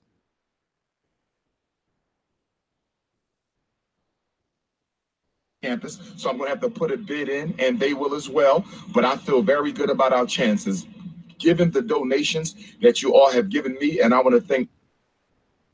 Oh, I'm sorry. Okay, I'm sorry about that. But this is good because what he's about to say next is important for you guys to remember, and that is he says that I want to thank my donors. Okay, and I want to point something out. The truth is that he doesn't really care about his donors, and I'm going to pull up that audio in just a moment. I'll play that in just a moment. I'm pulling it up on inside my other browser right now. Okay, here, let me do the original campus that we tried, that I was very impressed with. It reminded me so much of the original campus that we tried to secure, the St. Paul's College. This campus, brothers and sisters, is a residential campus complete with 5 buildings, dozens of acres, agriculture, gardening, animals, everything we want to do, we can do here, brothers and sisters. I love it. It reminds me of the St. Paul's College. And the good news is we have the amount of money that's being requested. Now, there's other parties who are also interested in purchasing this campus. So I'm going to have to put a bid in, and they will as well. But I feel very good about our chances, given the donations that you all have given me. And I want to thank all of my donors who have been loyal to Dr. Umar and to our young men and to the FDMG crusade over the past 4 years. I want to thank you, because I believe that this will be our school. I believe that tomorrow's eclipse is nothing but the approval, the divine approval that this is the. Okay, let me just point out. He says that I believe, and he keeps saying it, he repeats it, I believe, I believe. See, that's manipulative. It's not definitive. I believe that this is the school. But on top of that, there's a solar eclipse. So this, taps into the notion of, there's some divine force or divine power out there that's in control of all of this. But because there's a solar eclipse that's taking place, that's how I know it, or at least that's why I believe. That don't even make any sense, people. We're talking about purchasing a property. We're not talking about some sort of magical magician unicorn type of a thing. That's not what we're talking about. We're talking about simply purchasing a property. But for him to start to say, I believe, the idea is because I believe, you must believe, even though there's no evidence and proof. See, that's the manipulation part. Politicians use that type of thing too. In fact, there are politicians, they'll use that term, that phrase as their campaign slogan. I believe. See, I don't want to get too deep in this, but even the term, when people get into I believe or I believe, there's a sense of euphoria that comes over a person because you're tapping into the imagination. And see, I think that's the manipulative technique. The idea is, look, it doesn't have to be tangible. It doesn't have to be real. There's a history to this school, even though there is no school, but it doesn't have to be real. You simply have to believe because I believe. Y'all see the game? Place with a Frederick Douglass, but the approval, the divine approval that this is the place where the Frederick Douglass and Marcus Garvey Academy will be. Sunday, I'm going to talk more about this. Suffolk, Virginia, 4 o'clock. Temple Beth El, Sunday, July 15th, Virginia, come on out. It was in Virginia where we began the school hunt. It was in Virginia where we tried to get St. Paul's College. And so here we are 4 years later, by divine design, the night before the first eclipse of the summer. And by divine design, the night before the first eclipse. I mean, what is this becoming in at this point as he's selling this? What is he attempting to do as a manipulative technique? Well, ladies and gentlemen, what he's attempting to do is to take this out of the realm of the natural and put it into the realm of the supernatural. But see, when you put it in, as he puts it into the realm of the supernatural, it suggests that it's actually out of his control in a sense. And therefore, if it doesn't pan out, it's not his fault. It's the result of divine will, as it were. You see the game? And he does this all the time, too. Okay, he'll start talking about Ifa, or he'll start talking about the Netaru, or he'll start talking about Shango, or he'll start, and he goes on and on and on. But this is just a manipulative technique, not only to tap into different people's spiritual beliefs or maybe their religion or what have you, but also to set up this dynamic of euphoric kind of atmosphere where the levels of responsibility, he absolves himself of responsibility, and he places the responsibility into the hands of a higher authority, or at least a perceived higher authority, including a solar eclipse. Okay, listen, ladies and gentlemen, this is 2018.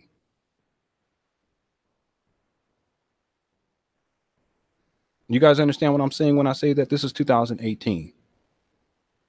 And if you think that somehow because there's a solar eclipse, that's what's going to ultimately allow you somehow to purchase a school or to put a bid into a school, and that's why you believe that this is the right, that's a whole nother thing. And this is the type of person you want to send your son to or your daughter to be educated so that they can stay with him in the dorms.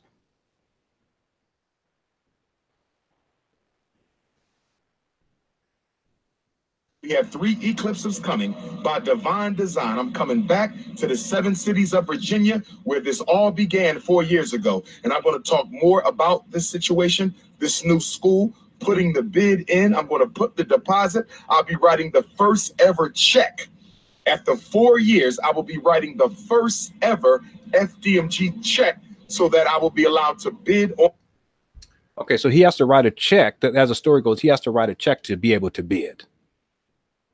Okay, even if that is true, whatever happened to this whole situation? Why didn't we get an update afterwards? Even if it was an update to say, look, okay, I didn't get the bid, or I didn't write the check, or it fell through, or maybe the eclipse didn't work this time. Whatever the excuse may be, why not come back and actually say something and just to let people know? But this gets back to the issue of no accountability. There's been so many different lies that have been told over the last 8 years about this fictitious school, this phantom school, this My Little Pony school, this unicorn university, as it were.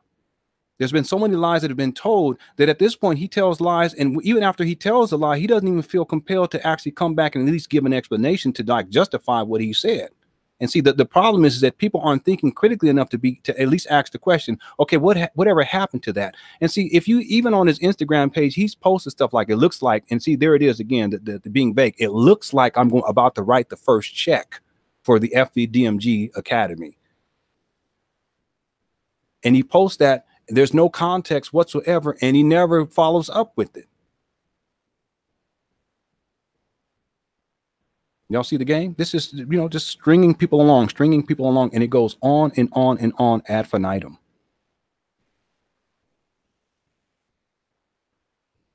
On this property, brothers and sisters, keep us in your prayers, keep our young men in your prayers, keep FDMG in your prayers. But I feel better about this property than any other property we've seen. I said I feel better about this potential FDMG site than any other property that.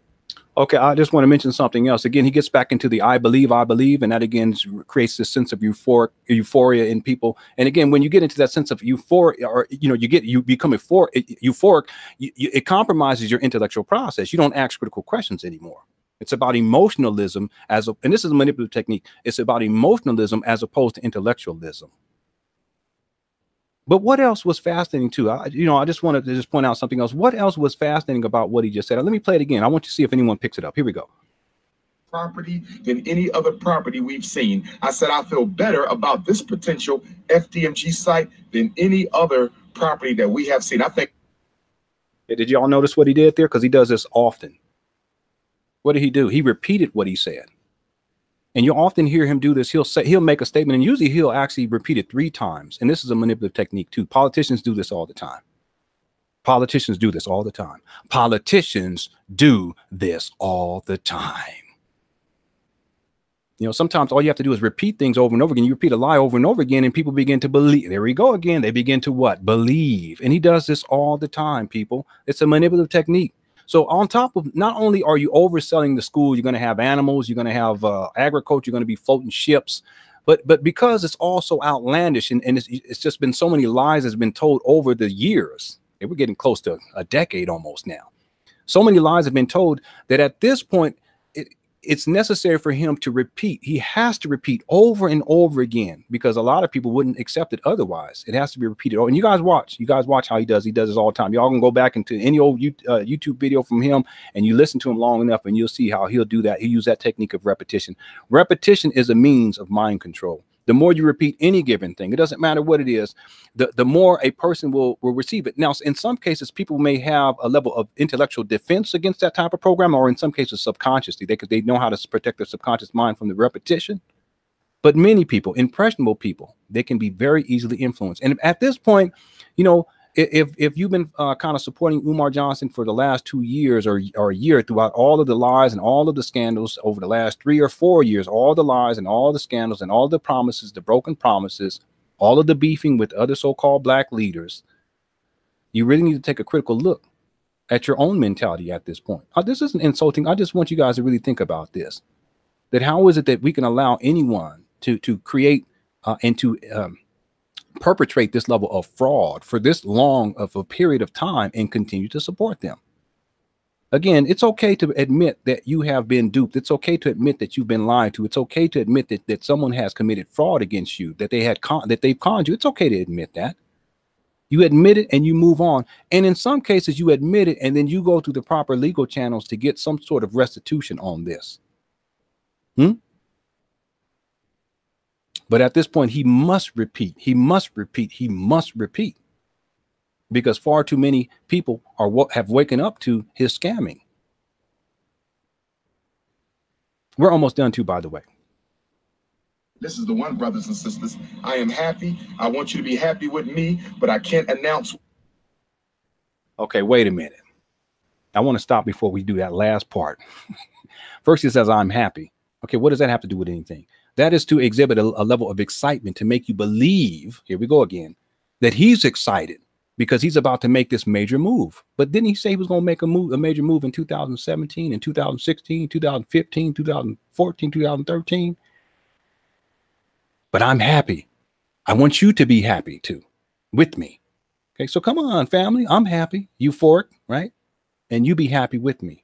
See, the idea is, again, to present an oversell, tap into people's emotions, be happy with me. And the idea is this will compel people to donate to this phantom school that does not exist. The last part too is very revealing. Let's play that last part.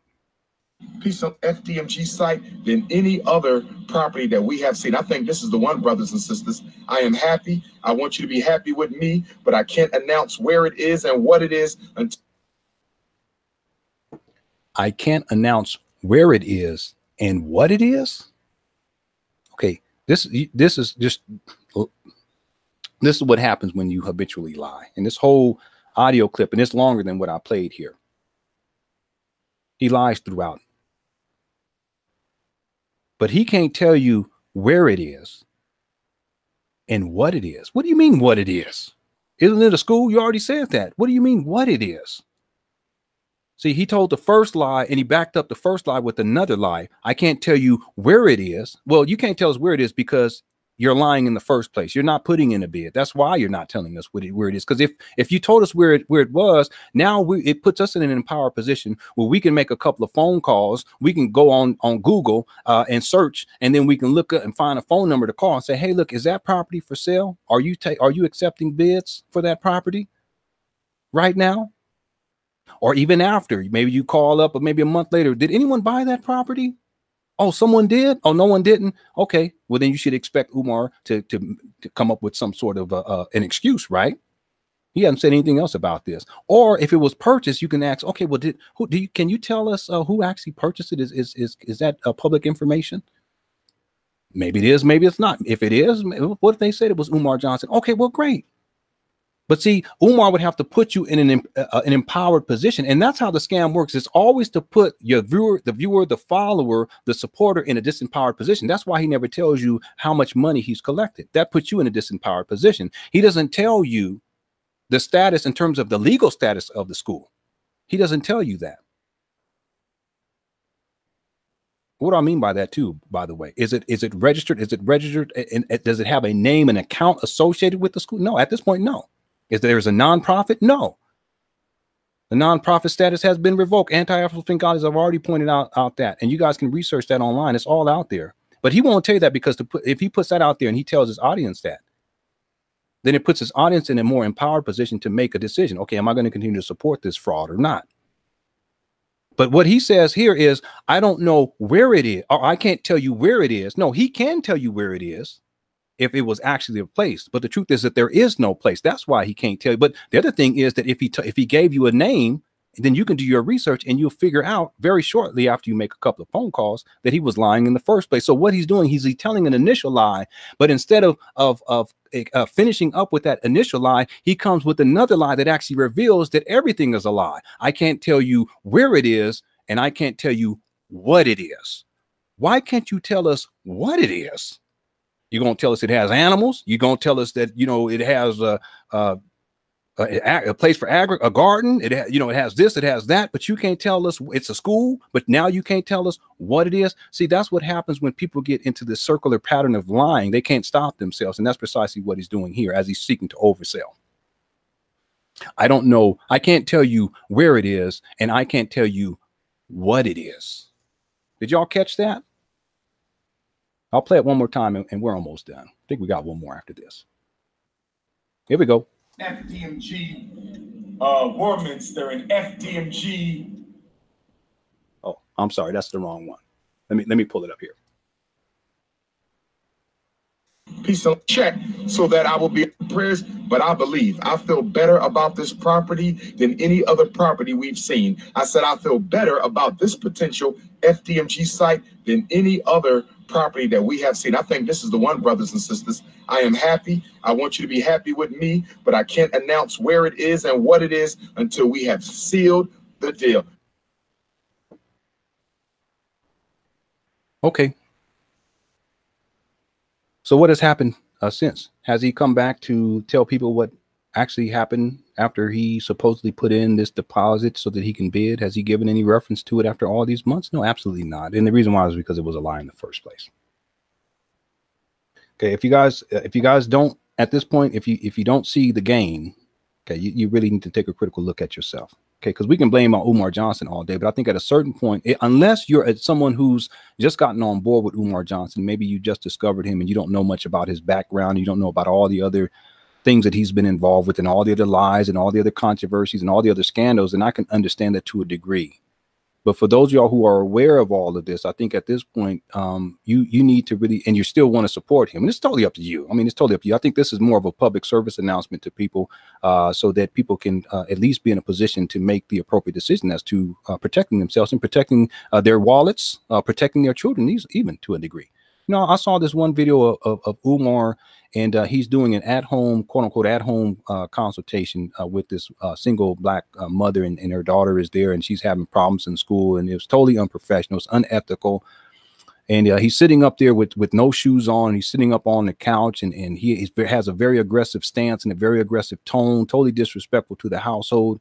And he's talking to this single black mother, and the the most troubling part to me when I saw it, it was just cringeworthy, is he goes about this process of doing this consultation for like an hour, and for the whole time, the daughter is put in a position where she has to hold the phone standing up and stay there and stand there and hold the phone and to record the whole session. And the session is supposed to be to the benefit of the daughter.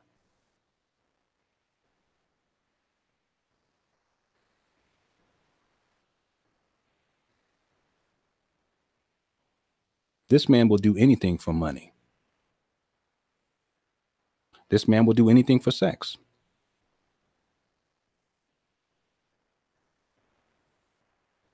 And to have this little girl hold this phone, and the whole time he's talking about her to the mama.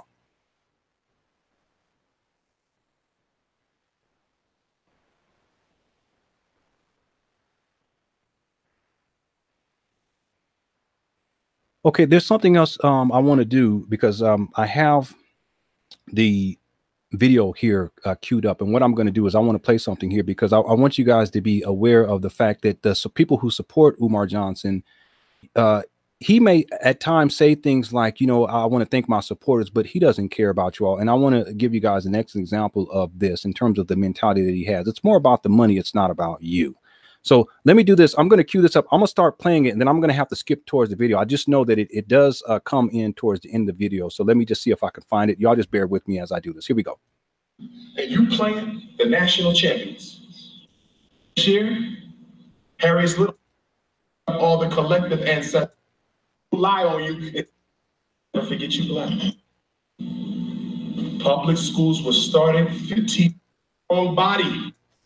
For a minute, foster parents. Okay. I don't think it's this. I think it's in part 1. Okay, so let me pull up part 1. Here we go. I want them to know why. I would rather put my child in a dilapidated one-room schoolhouse with a black teacher who can than put them in the prettiest school in Nevada with a bunch of non-African teachers who can't stand them. Nutritional science. That student said, I don't even. I want that little boy back there. Okay. Not here we go. The United States government created that.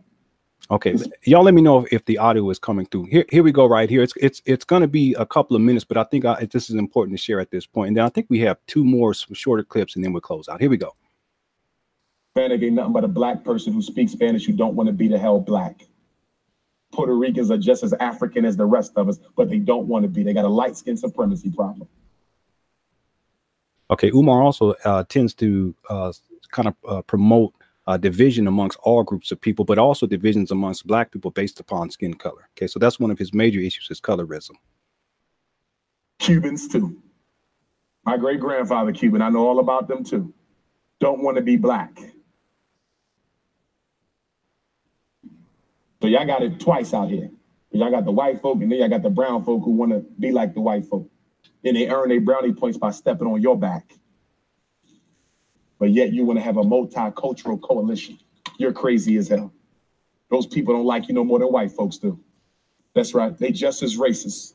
You ain't got nobody but yourself. Stop trying to line up with all these other people of color thinking they're going to help you. They can't stand you. They came to America to replace you.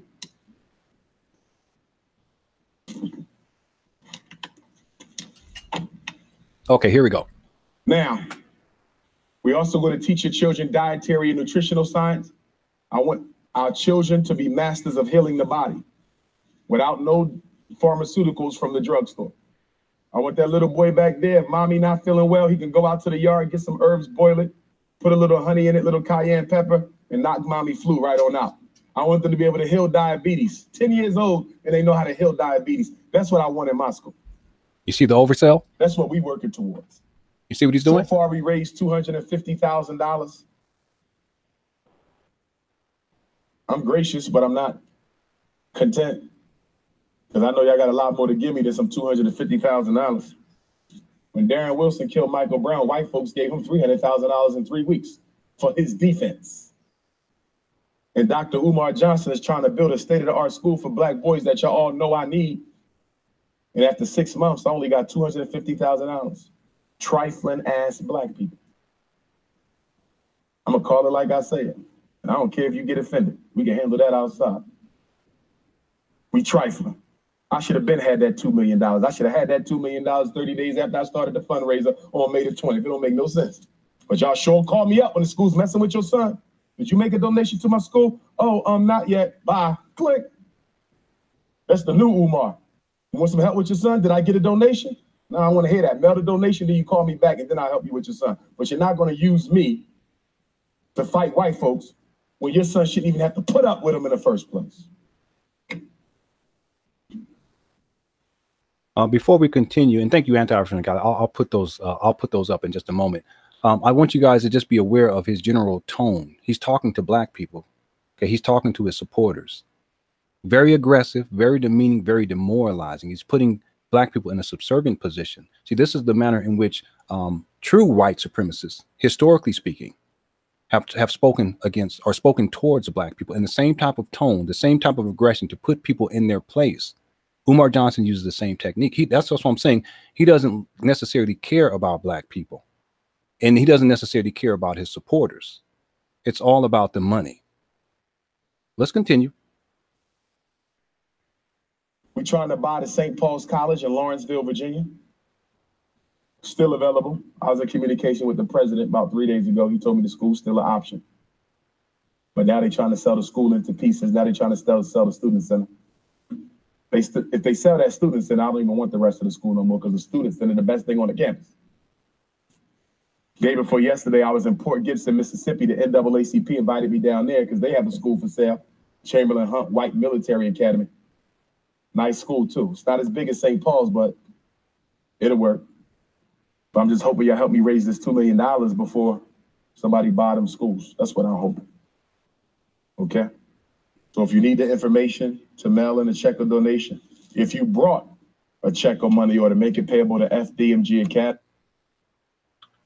Okay, I'm not going to allow for the address simply because this is illegal. You know, this is illegal. It's a scam. It's fraudulent. Someone had posted, no, well, it's a GoFundMe.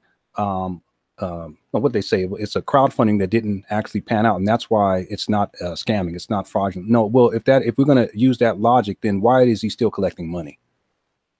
And if we're going to use that illogic, let me be very specific. If we're going to be willing to use that level of illogic, then why is he's collected not only money, continues to collect money, not only from Indigo or through crowdfunding means, meaning through crowdfunding sites such as Indiegogo, but in this case, GoFundMe.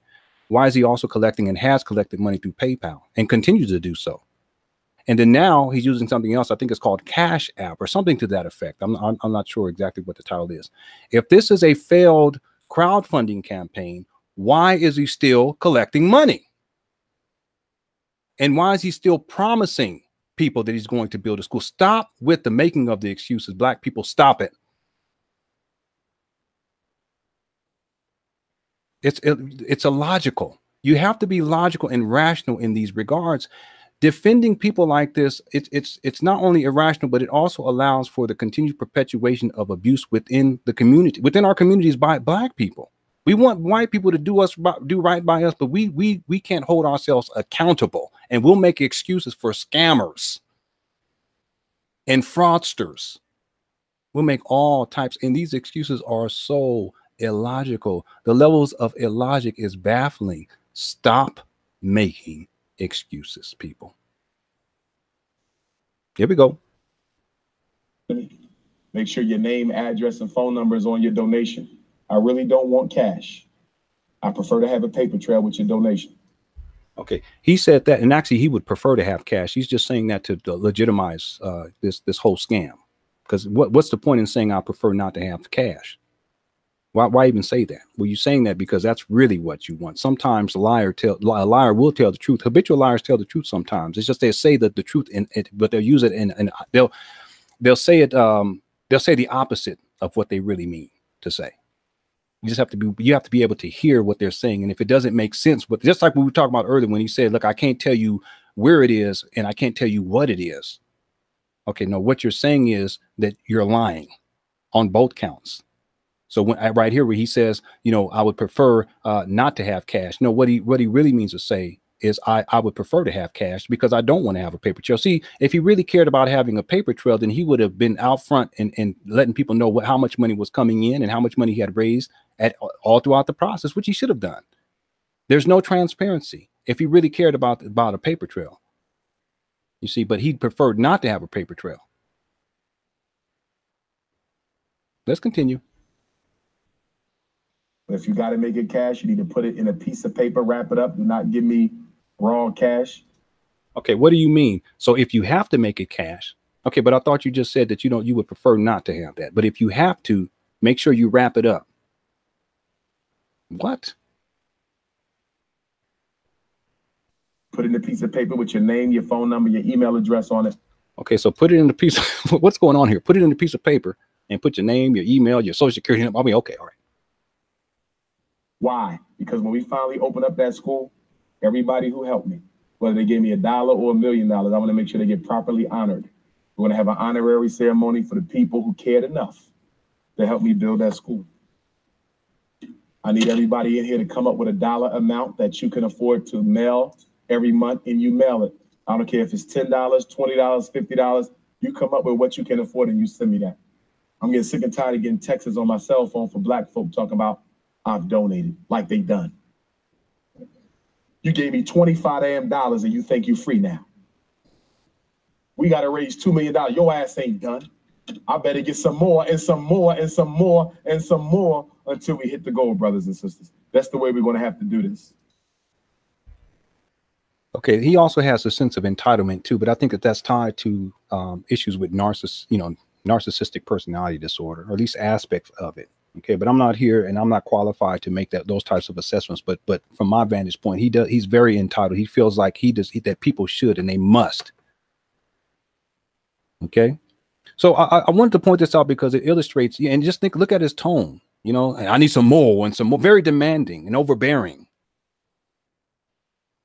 See, he doesn't care so much. He doesn't care. I'm just going to be real about it. He doesn't care about human beings. He doesn't see human beings as, being deserving of human respect. He just sees human beings as resources. That's all. And so long as he can get money out of you, then, okay, he will give the illusion that somehow he cares and he'll keep making the promises. But he's been making the promise of this phantom schools back since 2010, ladies and gentlemen. And here we are 8 years into this fraudulent enterprise, and he's still asking for money. He's still trying to get people to give him money. He's going overseas to try to get other demographics of people to give him money. Stop making excuses for this type of behavior, ladies and gentlemen. See, if this is a failed project, then he should stop asking for money. He should stop taking people's money. He should stop promoting this fraudulent school that does not exist. There was a point, ladies and gentlemen, where he was selling pillows, FDMG pillows. That's when I knew. I'm going to speculate here. Okay, this is my second speculation. I'm going to speculate here. I prefaced it. That's when I knew that the money that he had collected up to that point was already gone.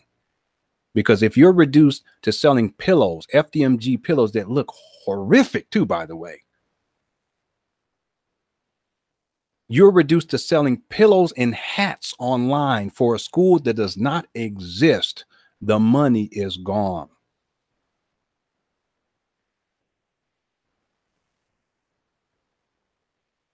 Y'all remember those pillows too, by the way? I'm going to say something else. I was embarrassed as a black man. I was embarrassed when I saw him doing that. I was so embarrassed.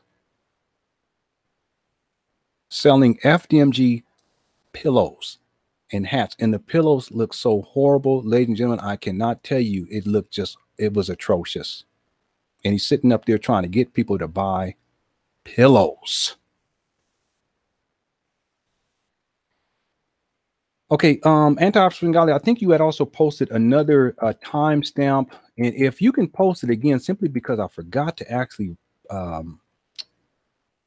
copy and paste it. Let me see if I can scroll up here real quickly. Okay, I see the initial one. Let me scroll down just a little bit more. Okay, there it is right there. Okay, so the 45-minute and 21-second mark. Let me go there, and we'll see what we have there. Here we go. 7 hours straight. A lady can do that because she has estrogen. She doesn't have testosterone. And it's even difficult for girls. But girls are socialized to be inactive. Boys are socialized to be active. Not to mention that African children come from a rhythmic culture that prizes activity while you learn. We learn better when we moving around. We learn better when we can conversate in dialogue. That's our culture. But when you go to school, you're just supposed to sit there and be lectured to for 7 hours straight. And if you can't sit still, you have a problem. You see what they've done? They're blaming the children for what the schools don't do. They're blaming the children for what the schools don't do. That's the problem with school. Black boy wants to learn. Black boy wants an education, but he don't want to be castrated in the process. He don't want to be disrespected, impugned, and denigrated by racist white female teachers and reactionary black female teachers. Let me not leave out the Negroes. Because I'll be honest, most of the time I'm fighting for our children, I'm fighting black principles, not white ones. Okay, I want to point, and thank you for sharing this too, Anti-African Godly, because I think this illustrates another important point. Umar, when he talks about black people, it's very derogatory most of the time. His tone is very aggressive, and it's very demeaning and very disrespectful. So now he's also suggesting that somehow he's fighting more so with black principals as opposed to white. Well, what school system are you? Because how many black principals are out there? And he's always talking about how it's dominated by white people, but somehow for the luck of the draw, you're mainly dealing with black principals somehow. Okay, he's lying basically. You guys understand what I'm saying here? Okay, I'll let it here. Here we go. And I'm fighting black principals who came from the same ghettos as the children that they're supposed to be helping. Okay, one other thing too I want to say here, and that is that Umar Johnson is very verbally abusive towards black people, extremely abusive towards black people. And the reason why I'm bringing that up right now is because at the end of this slideshow presentation, I know we've kind of gone off on a bit of a tangent. I didn't expect this to happen.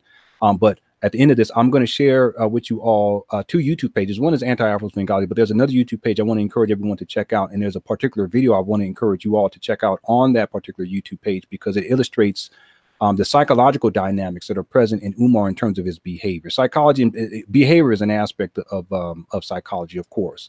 But the point is that there is a reason why Umar behaves this way, and it's not uncommon online with these internet-based leaders. In point of fact, a lot of the turmoil that happens in the so-called black consciousness community is based upon these types of interactions wherein you have mainly black males who are so-called in leadership positions, and they take on this ultra-masculine, aggressive tone towards their own people and are extremely abusive towards their own people.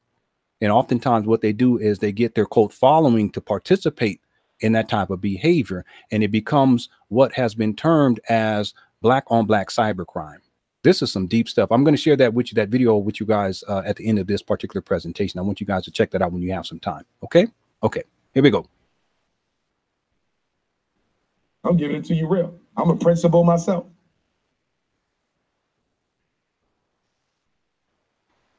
Here we go with the principal bullshit. Even when I was principal, I had to fight black parents.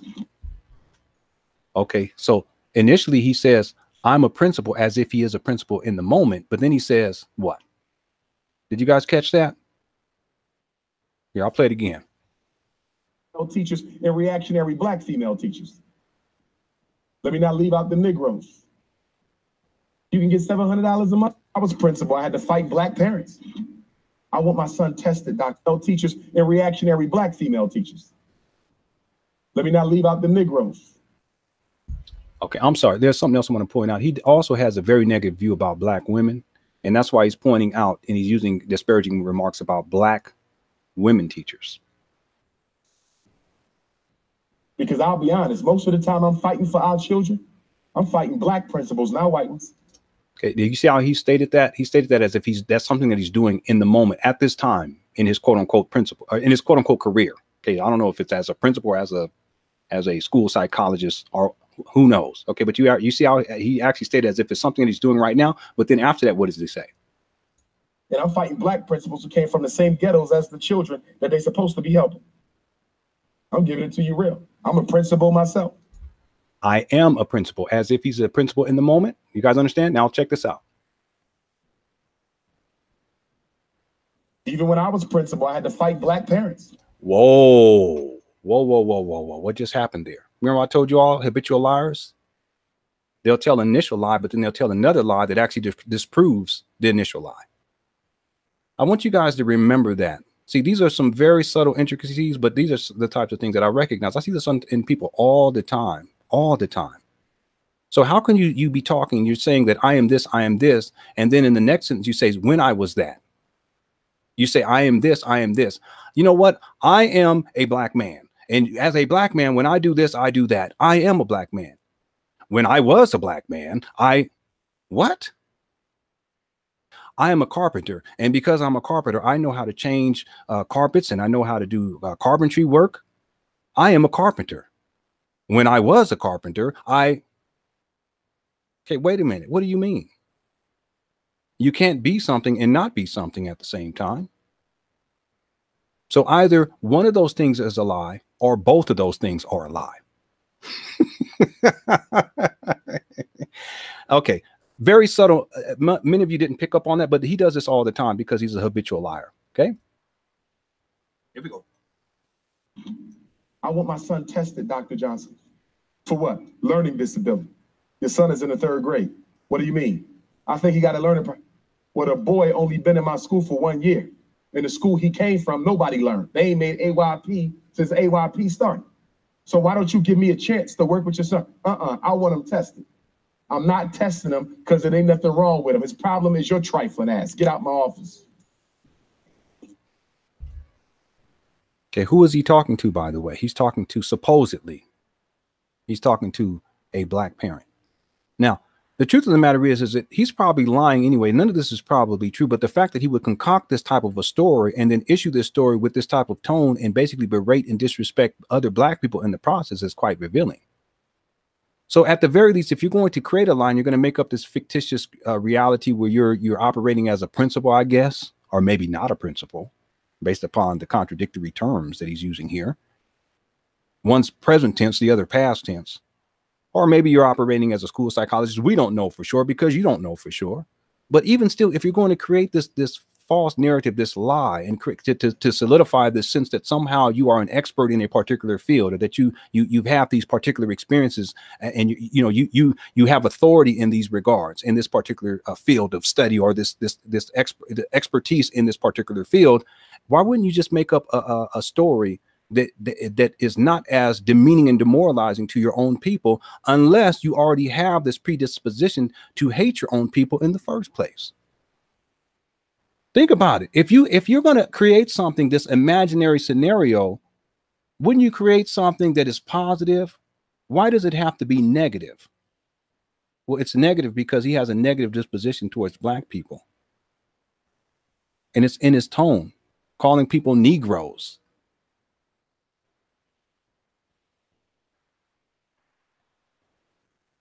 And this is a presentation. This is a lecture, that so-called lecture, aka Hyena Yelp. Okay, right now he's taking a sip of water, and then he continues. I'm honest with parents. You hear him drinking the water too? Come on, man. I'm sorry. Here we go. I joke nothing wrong with him. His problem is your trifling ass. Get out my office. I'm on. By the way, where is his office? What office is he referring to? He has no office, ladies and gentlemen. Okay, that's another part of the scams. Here we go. Honest with parents. I Joe Clark the whole situation. Because you're not going to hustle your baby for me. I know why you really want him tested. You want that check. You want that crazy check. Everybody hustling a crazy check. Even the grown folks hustling a crazy check. Well, I got news for you. Especially my single parent mamas. You playing schizophrenic, getting a psychotic disorder so you can get $700 a month? Guess what's going to happen? The minute that school wants you to put that boy in special ed or on drugs, and you don't agree with that school, they're going to call Child Protective Services. Child Protective Services is going to do the research. They're going to find out that you got a psychotic disorder for which you taking medicine. that it ain't real, but you play crazy to get the crazy check. So guess what they're going to do? They're going to come to your house and they're going to threaten you. And they're going to say, put them on the medicine or we taking your children because we've determined that you're not psychologically fit to raise these kids. Now, you're not crazy. You just pimped the system for a check. But because your ass was greedy, they're going to now use you to force you to put your son in special ed on medicine. It happens all over the country. You can't use white supremacy to fight it. It will not fight itself. So y'all need to be careful about that. Now. Okay. Anti-African Gali, if you're still here, if there's anything else you want to point out in terms of, give me a timestamp or anything like that, you're more than welcome to do so, and I'll go ahead and keep that queued up. But I want to say that this is also the video where he talks about the weave. I don't have the timestamp for that, but he basically berates parents and how the parents have their daughters wearing blonde weave, looking like Beyonce. I don't want them coming home to you. Why would I want them coming home to you for? They're going to stay with me in the dorms. I don't have it queued up, and I don't know where it's at. I'm not going to search for it. But if Anti-African Gali, if you have anything else in terms of from that particular video clip that you want me to outline, just go ahead and post timestamps, and I'll go ahead and play it. Okay. We're almost done here, ladies and gentlemen. I want to go back here again. We've already played the clip that you guys see right now, and I'm going to go to the next clip. The last one was Umar Johnson says he thinks he found a school and will be making a deposit in 2018. This was actually a more recent video. Here's the next one. Umar Johnson says school now is to open in 2019. Y'all see how this is playing out? Here we go. So I'm saying all that to say, no matter what the outcome, we still gonna fight. Yes, sir. We got a school to build. Yes, sir. Frederick Douglass Marcus Garvey Academy, 8/21/19. Okay, so now it's 8/20, what I think he said 8/21/19.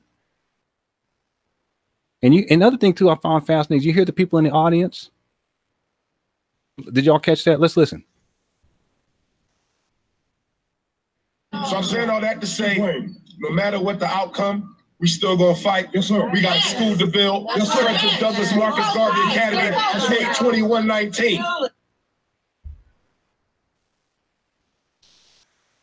So now he's saying 8/21/19. You guys remember I told you all, this was a while ago, I told you all to remember that other date. Okay, because now we're getting to it. Okay. January 1st, 2018, he's going to have a school location. Let's go to the next clip here. We're almost done too. I think this is the last one. Was this the one? Hold on one second. Okay, yeah. Here's the last one right here. Take a listen. Oh, I'm sorry. I just clicked on the wrong thing. Here we go.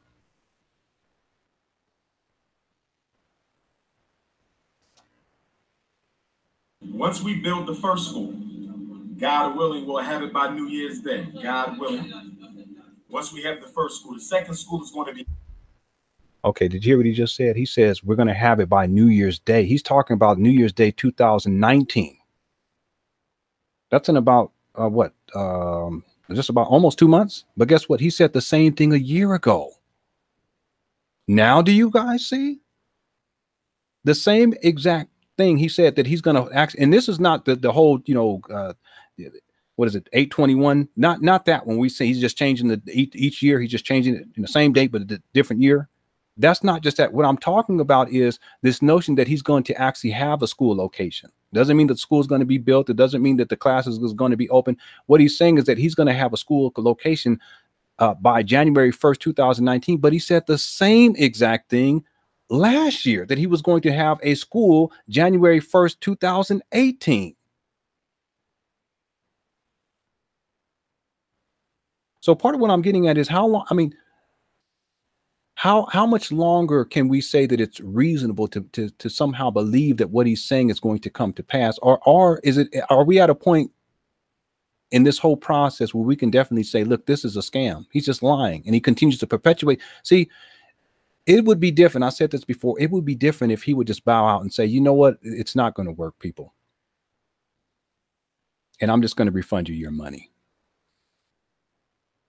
Or even if he said, it's not going to work, people, but I don't have all the money for this reason or that reason. Maybe I spent a little bit because of this or that, and now I can only refund people who really want to be refunded. He could bow out that way. But the thing is that The money is not for the school. The money is to support him. It's to support his, you know, he has to be able to pay bills. He has to be able to have a place to stay.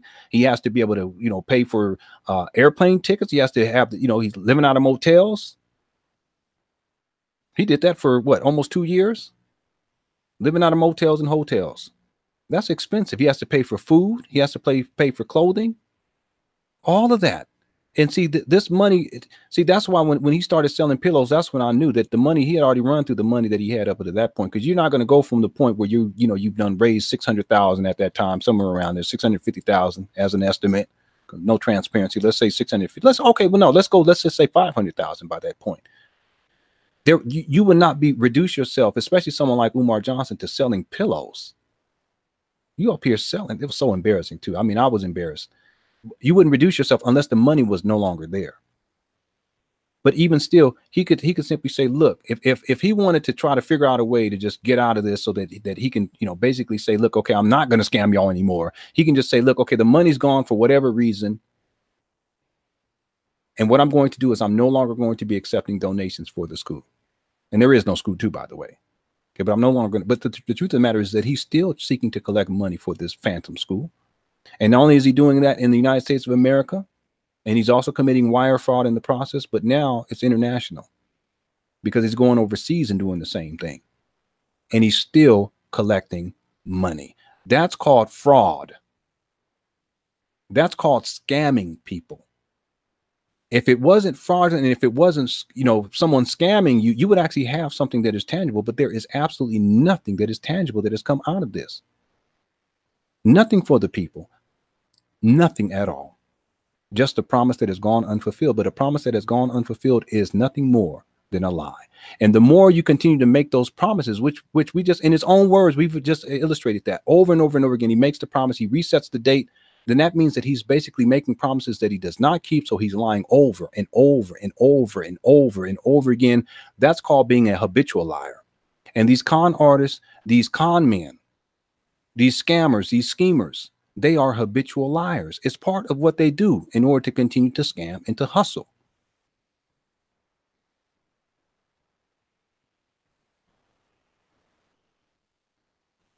Let's continue. Africa. Once we have the first school, the second school. Okay, I just want to outline. What's interesting about this is not only does he change the date again, but now, because what he was asked, because he's in the UK, what he was asked was, will there be a school in the UK? Something to that effect. Okay, I'm paraphrasing. Okay, so this is his response. I'll let it play straight through this time. Here we go. Once we build the first school, God willing, we'll have it by New Year's Day. God willing. Once we have the first school, the second school is going to be Africa. Okay. Okay, hold up. You hear how he said, God willing? Remember we talked about that, trying to take it out of the scope of the natural and put it into the scope of the supernatural? That's the cause ambiguity. So therefore, if it doesn't pan out, he can just blame it on God, or he can blame it on the Orisha, or he can blame it on the Neteru, or he can blame it on the unicorn, or he can blame it on Santa Claus, whatever he wants to blame it on that's outside of himself. You understand what I'm saying? That's why he starts off with that. And you'll hear him saying that a lot. Well, he'll simply say, God willing, or, you know, if it's meant to be, or I believe. Okay, we talked about that earlier. Here we go. Once we build the first school, God willing, we'll have it by New Year's Day. God willing. Once we have the first school, the second school is going to be Africa. Okay. The third school, I would like to be the United Kingdom. Okay. I'm going to push for that. The problem is the UK government is a much more stringent government to navigate in terms of opening an independent school from the outside. You follow me? But if the Chinese can have a school here, if the Jews can have a school here, if the Arabs can have a school here, then why can't the Africans have a school here? You understand? So the third school, I will look to build it here in the United Kingdom. Good stuff. And to that point, if there's any revolutionary black attorneys out there, I mean revolutionary black, not Coons, not Toms, not Negroes, but black barristers. Okay, let me stop. See, now we're getting into the derogatory terms about his own people. You see, we talked about that earlier. And I've talked about this too. I have a video here on YouTube. I'll encourage everyone to take a listen to it. It's archived here on YouTube, where I talk about the name calling. And oftentimes these so-called internet-based leaders, which are nothing more, they're basically con artists. They spend a great deal of time disrespecting each other, but also disrespecting their audience, disrespecting other black people by calling these black people names like coons, Uncle Toms, bed wenches, skank skeezers, maggots. I mean, the list goes on and on. Thoughts. The list goes on and on and on. Beta males. It goes on and on and on. Umar Johnson is no exception to this. It's abuse. It's all about abuse. So how can we say that we love our people when we treat our people worse than white people treat our people? In fact, you won't hear white people saying those types of using those types of terms, not directly, not to your face. When was the last time you had a white person call you a coon? When was the last time you heard a black person call another black person a coon? Think about it, people. Umar Johnson is no exception in terms of this particular type of behavior. We can continue. The UK who think progressively and have a Pan-African mindset, I'd like them to get in contact with me to start doing the investigation. Not time. I need revolutionary black, not coons, not Toms, not Negroes, but black barristers in the UK who think progressively and have a Pan-African mindset. I'd like them to get in contact with me to start doing the investigation into what we got to do to make FDMG London and FDMG Birmingham and FDMG Luton and FDMG Warminster and FDMG Manchester a reality. Okay, you see the oversell? He's overselling now. Okay, we've already talked about that. He's just coming up with any kind of city that he can find. That's no difference than what he does over here in the United States of America. But is there a school in the first place? So not only is he suggesting that there's going to be a school and that he's going to have a location at the beginning of the year, but then he's also suggesting that he's going to build a school in Africa next. But then he suggests I'm going to build I'm going to build a school in the UK. And then he starts to just randomly name off all these different places in the UK. Is it even in the UK? My goodness. This is the oversell. And we've already talked about that. This is part of the manipulative technique. You got to make things, you just got to blow things way out of proportion. You got to make it grandiose. And you got to act like you're excited about it. But what's interesting is that he only gets excited about the school when he's speaking in a particular location. And he always caters his message in terms of the school to that particular geographical region. And so therefore he will talk about, if he's talking, he's going to be talking, let's say in Baton Rouge, he'll talk about, okay, I'm looking for schools down there in Louisiana right now. And he'll do that. He makes sure that he always makes sure that he does that in advance of going down there to get people riled up. And then it also causes people to want to donate because they feel like, okay, he's going to be coming here. He's looking for schools down here. I want to support because maybe, just maybe, he's going to actually build a school down here. But then maybe he's, a week or really 2 weeks later, maybe a month later, the most requested. Come on, please. Maybe now he's in Seattle. And so he says, I am looking for schools out here on the West Coast too, by the way, in the Northwest. Can you all send me schools? And I'm going to be talking and we're going to be talking and I'm going to be coming out to speak with you all. But he does that because he's trying to tap into that particular geographical region, to tap into the demographic of black folk who will be willing to contribute to his quote unquote ongoing crowdfunding campaign for this fictitious school. Again, this all started at the very least in 2010. We already did that. I showed you guys that earlier. If that's when all of this started, at least in terms of based upon my records, it may have started sooner than that. Here we are at least 8 years later. And what has come out of it? And then maybe he then goes to the Bronx or he goes to New York, someplace, Brooklyn. Okay. He's talking in Brooklyn. I'm looking for schools right now, in the Brooklyn area. Or I'm looking for schools in New York City. Send me links. Please, family, send me links. This is part of the scam. See, so part of what I'm getting at is he doesn't necessarily care about black people here in the United States of America or in the UK or in Africa. What he cares about is trying to spin the scam in such a way to where it can be more specific in terms of being directed at particular groups of people within the African diaspora and community, if you will. I don't know if I should say it that way, but I'll say it that way. All right. Okay, what do we have next? Okay, there's let's see, that's the last audio clip. And then I have some links I want to share with you all, and that'll be about it. There's one other thing. Thank you so much, Anti-Afro Svengali. She also sent me some timestamps, and I want to play those timestamps. And this goes back to something that we played before, and we were talking about Umar Johnson and how he is how he treats black people. And in point of fact, how he treats his supporters and how he chastises them. And if, you know, at a certain point, he didn't feel like he was receiving enough money, he's out here calling the people who support him, who have sent in money, he's calling them trifling ass black people. So this timestamp for this particular video, this video is Dr. Umar Johnson, and then it says War on Black Boys. I already played some clips already. This timestamp is at the 1 minute and 21 second, no, excuse me, 1 hour, 21 minutes and 54 second mark. So let's take a listen here.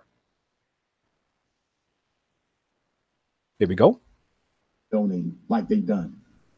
You gave me $25 damn and you think you free now. We got to raise $2 million. Your ass ain't done. I better get some more and some more and some more and some more until we hit the goal, brothers and sisters. That's the way we're going to have to do this. We also want to teach our children African spirituality. African spirituality. It's not a religious school. We're not into that. I don't want the kids coming back home to you because you part of the problem. You got Willie Lynch all in your system. White Jesus on the wall. Teaching your kids to be multicultural, daughter looking like Beyonce, a head full of blonde ass weed. What the hell I want her coming back home to you for? She stay with me and the boys stay with me. Okay, you see how he paused right there? Very concerning. Okay, that was the end of his sentence. And then what he does is after he finishes his sentence, he actually starts drinking. And then as he's drinking the water, I think he realizes what he just said, and then he tries to cover it up. And here it is what he says after that. In the dorms. Okay, so now it's in the dorms. So he went from they're going to come and stay with me to they're going to come and stay with me in the dorms. Now, I'm not trying to suggest anything. What I'm saying is that is concerning. And based upon everything else that we've talked about in terms of Umar's shenanigans with this particular school scam, I think that if you put all these pieces together, people, you need to be very careful, buyer beware. Okay, and I think that that's a fair assessment. I have children. I have 5 children, and I want to keep them safe no matter what. And there is absolutely no way that I would ever have my children in this man's presence. Never.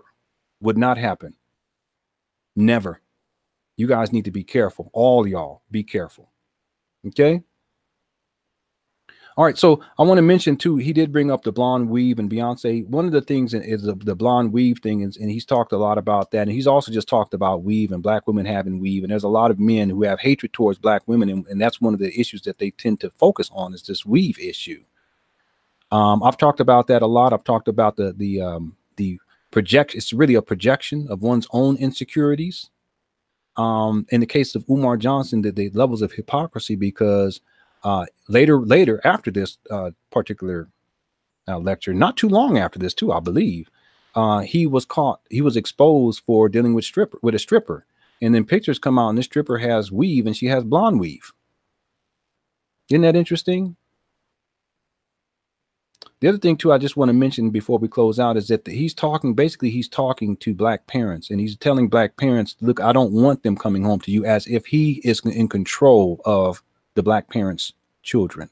There's something that is deeply troubling about that, for a man to sit up there and somehow feel as if he is an authority over somebody else's children, to the point where he can tell parents whether or not those children can come home to those parents. And then he goes so far as to say, those children are going to stay with me.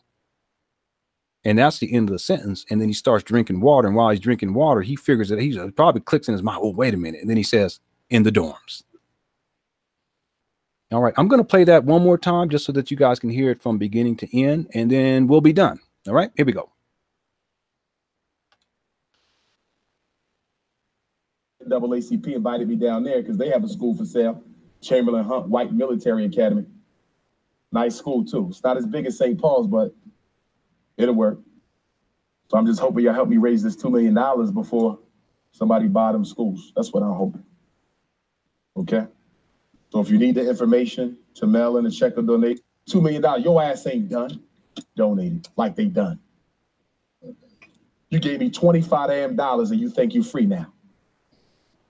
We got to raise $2 million. Your ass ain't done. I better get some more and some more and some more and some more until we hit the goal, brothers and sisters. That's the way we're going to have to do this. We also want to teach our children African spirituality. African spirituality. It's not a religious school. We're not into that. I don't want the kids coming back home to you because you part of the problem. You got Willie Lynch all in your system. White Jesus on the wall, teaching your kids to be multicultural, daughter looking like Beyonce, a head full of blonde ass weed. What the hell I want her coming back home to you for? She stay with me and the boys stay with me in the dorms. If any of you want to work at the school, send me your resume. We've already received over 600, but that's not enough because we need schools everywhere. We need to have a Pan-African school district everywhere black folks are. We need a FDMG, ADAG. So send me your resume. You can email your resumes to fdmgresumes@gmail.com. And you don't have to be a school teacher to work. We need security guards, we need nurses, we need counselors, we need house parents that live with the children. We need bus drivers, we need maintenance, we need engineers, we need painters, we need barber and hairstylists, natural hairstylists. I don't need no perm juice. It ain't gonna be none of that. Okay? So if you want to work at the school, send me your resume. Don't wait till the last minute because the school will be a reality. And there you have it. I think that last statement is it's apropos for us to end on that. The school is going to be a reality. Well, ladies and gentlemen, you know, we can say that the unicorn is a reality. We can say that Santa Claus is a reality. We can say that the pink elephant that likes to eat chocolate, fruitcake, is going to be a reality too. But time always tells the truth. And the point of this is I want you guys to remember that this goes back all the way back to 2010. And there it is again, Umar Abdullah Johnson. This was a Facebook post, I believe, and it says, promises in 2010 to begin laying the groundwork for the Frederick Douglass and Marcus Garvey Pan-African School for Black Boys, specializing in learning disabilities and disruptive behavior disorders. This will be a private school, and yes, you will pay in order for your son to attend. Grand opening. What does it say? The grand opening. What does it say? The grand opening. What does it say? 9/11/2013.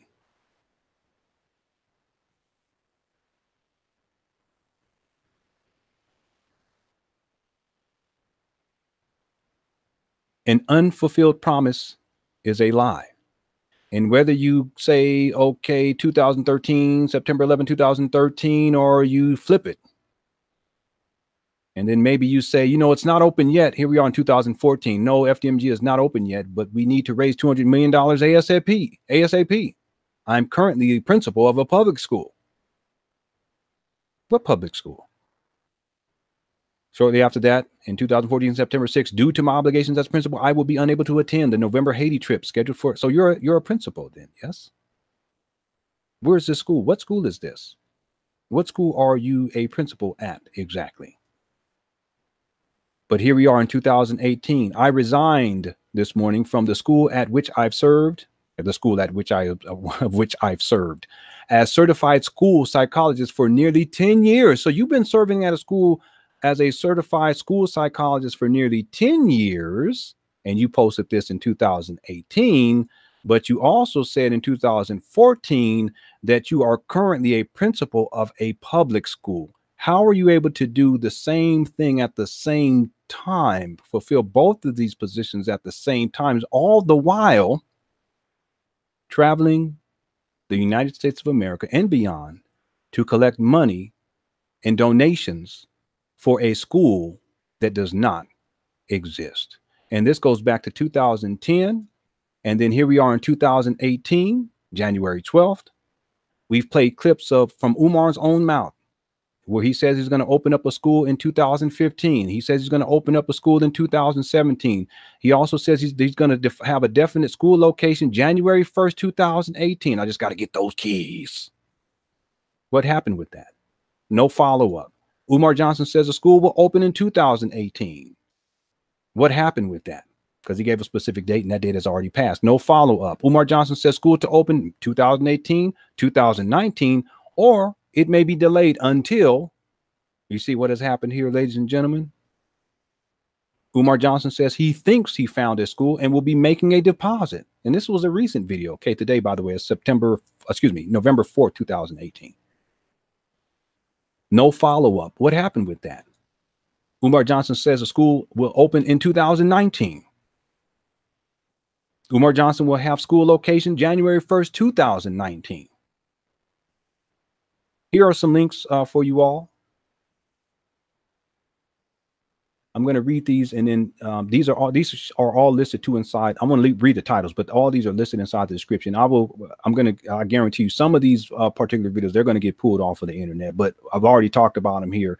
Umar Johnson says that if he purchases St. Paul's College, then the school will open in 2015. Umar Johnson promises that his school will be open in 2017. Umar Johnson promises that his school, his school will open in 2018. Umar Johnson promises the school will open in 2018 and 2019. Umar Johnson promises the school will be open in 2019. Umar Johnson verbally abusing his supporters.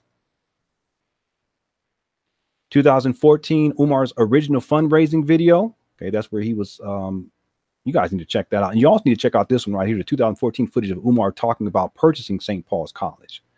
2017, Umar taking talks about his school search and his plans to build multiple schools. This video right here has actually been purged since I actually posted this, since I actually downloaded this.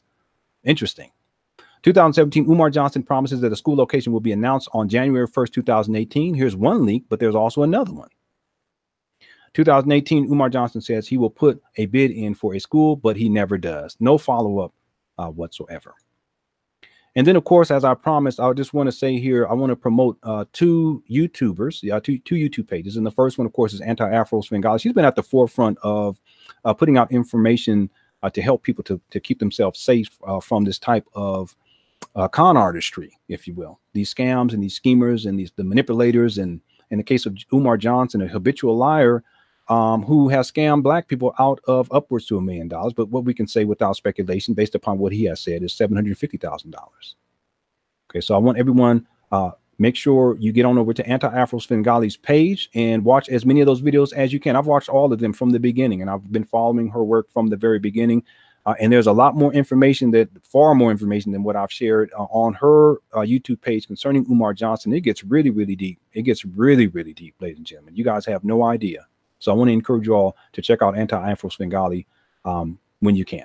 All right. And I also want to thank Anti-Afro Svengali for all of her hard work and also her courage. She's one of the most courageous people I've seen on the internet. And I've been on the internet for a long time. All right. So thank you so much for your service.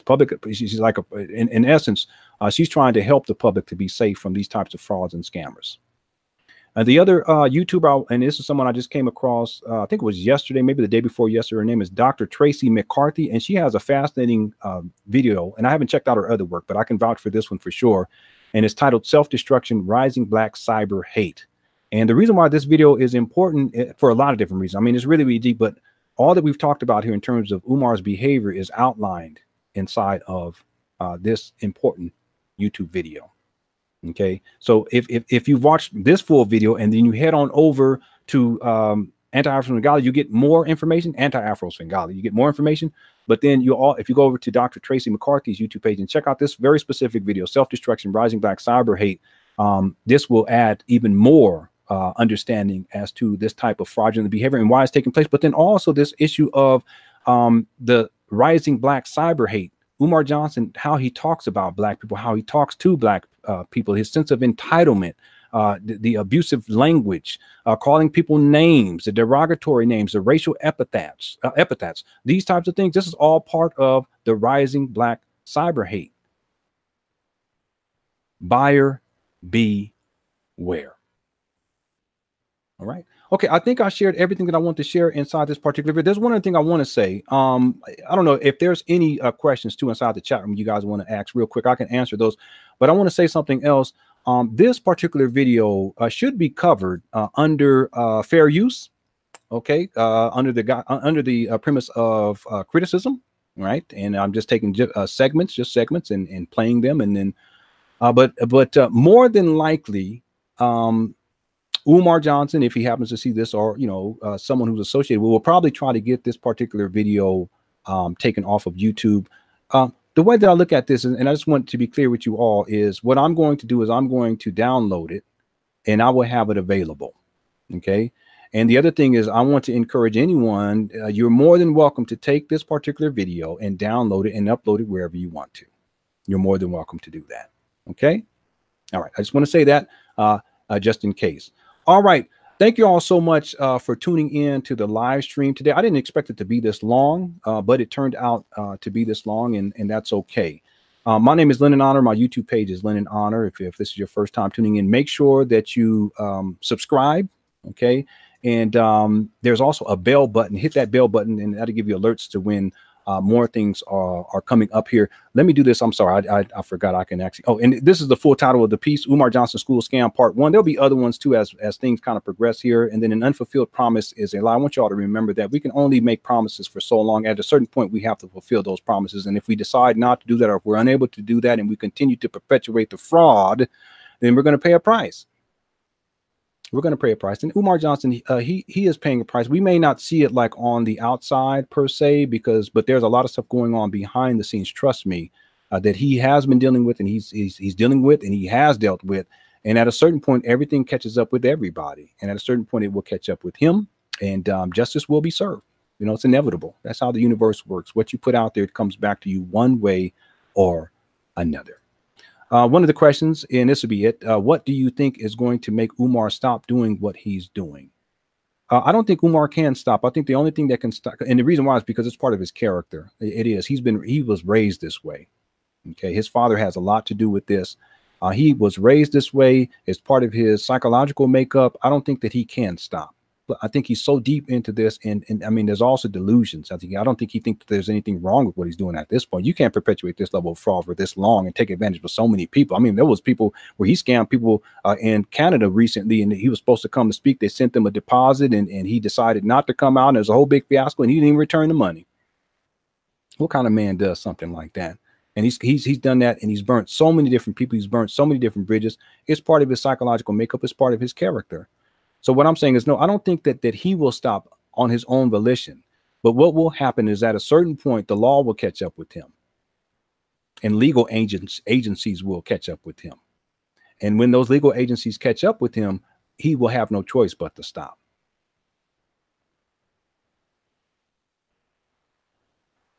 And I'm going to say this, the last thing. If he was doing this to white people, and he was scamming and scheming white people for what now, at least 8 years, and taking money and you know, misappropriating funds, obviously if you're selling pillows and doing all this scamming and scheming and you know, berating people as he berates black people and does that towards white people, just look at it, how he talked with Sadie. I'm thinking about doing a video, maybe part 2, where we just dissect that particular fiasco. But if he's willing to behave that way for this this extended period of time, and he's able to, and he did this towards white folk, he would have already been in jail. No doubt about it. No doubt about it.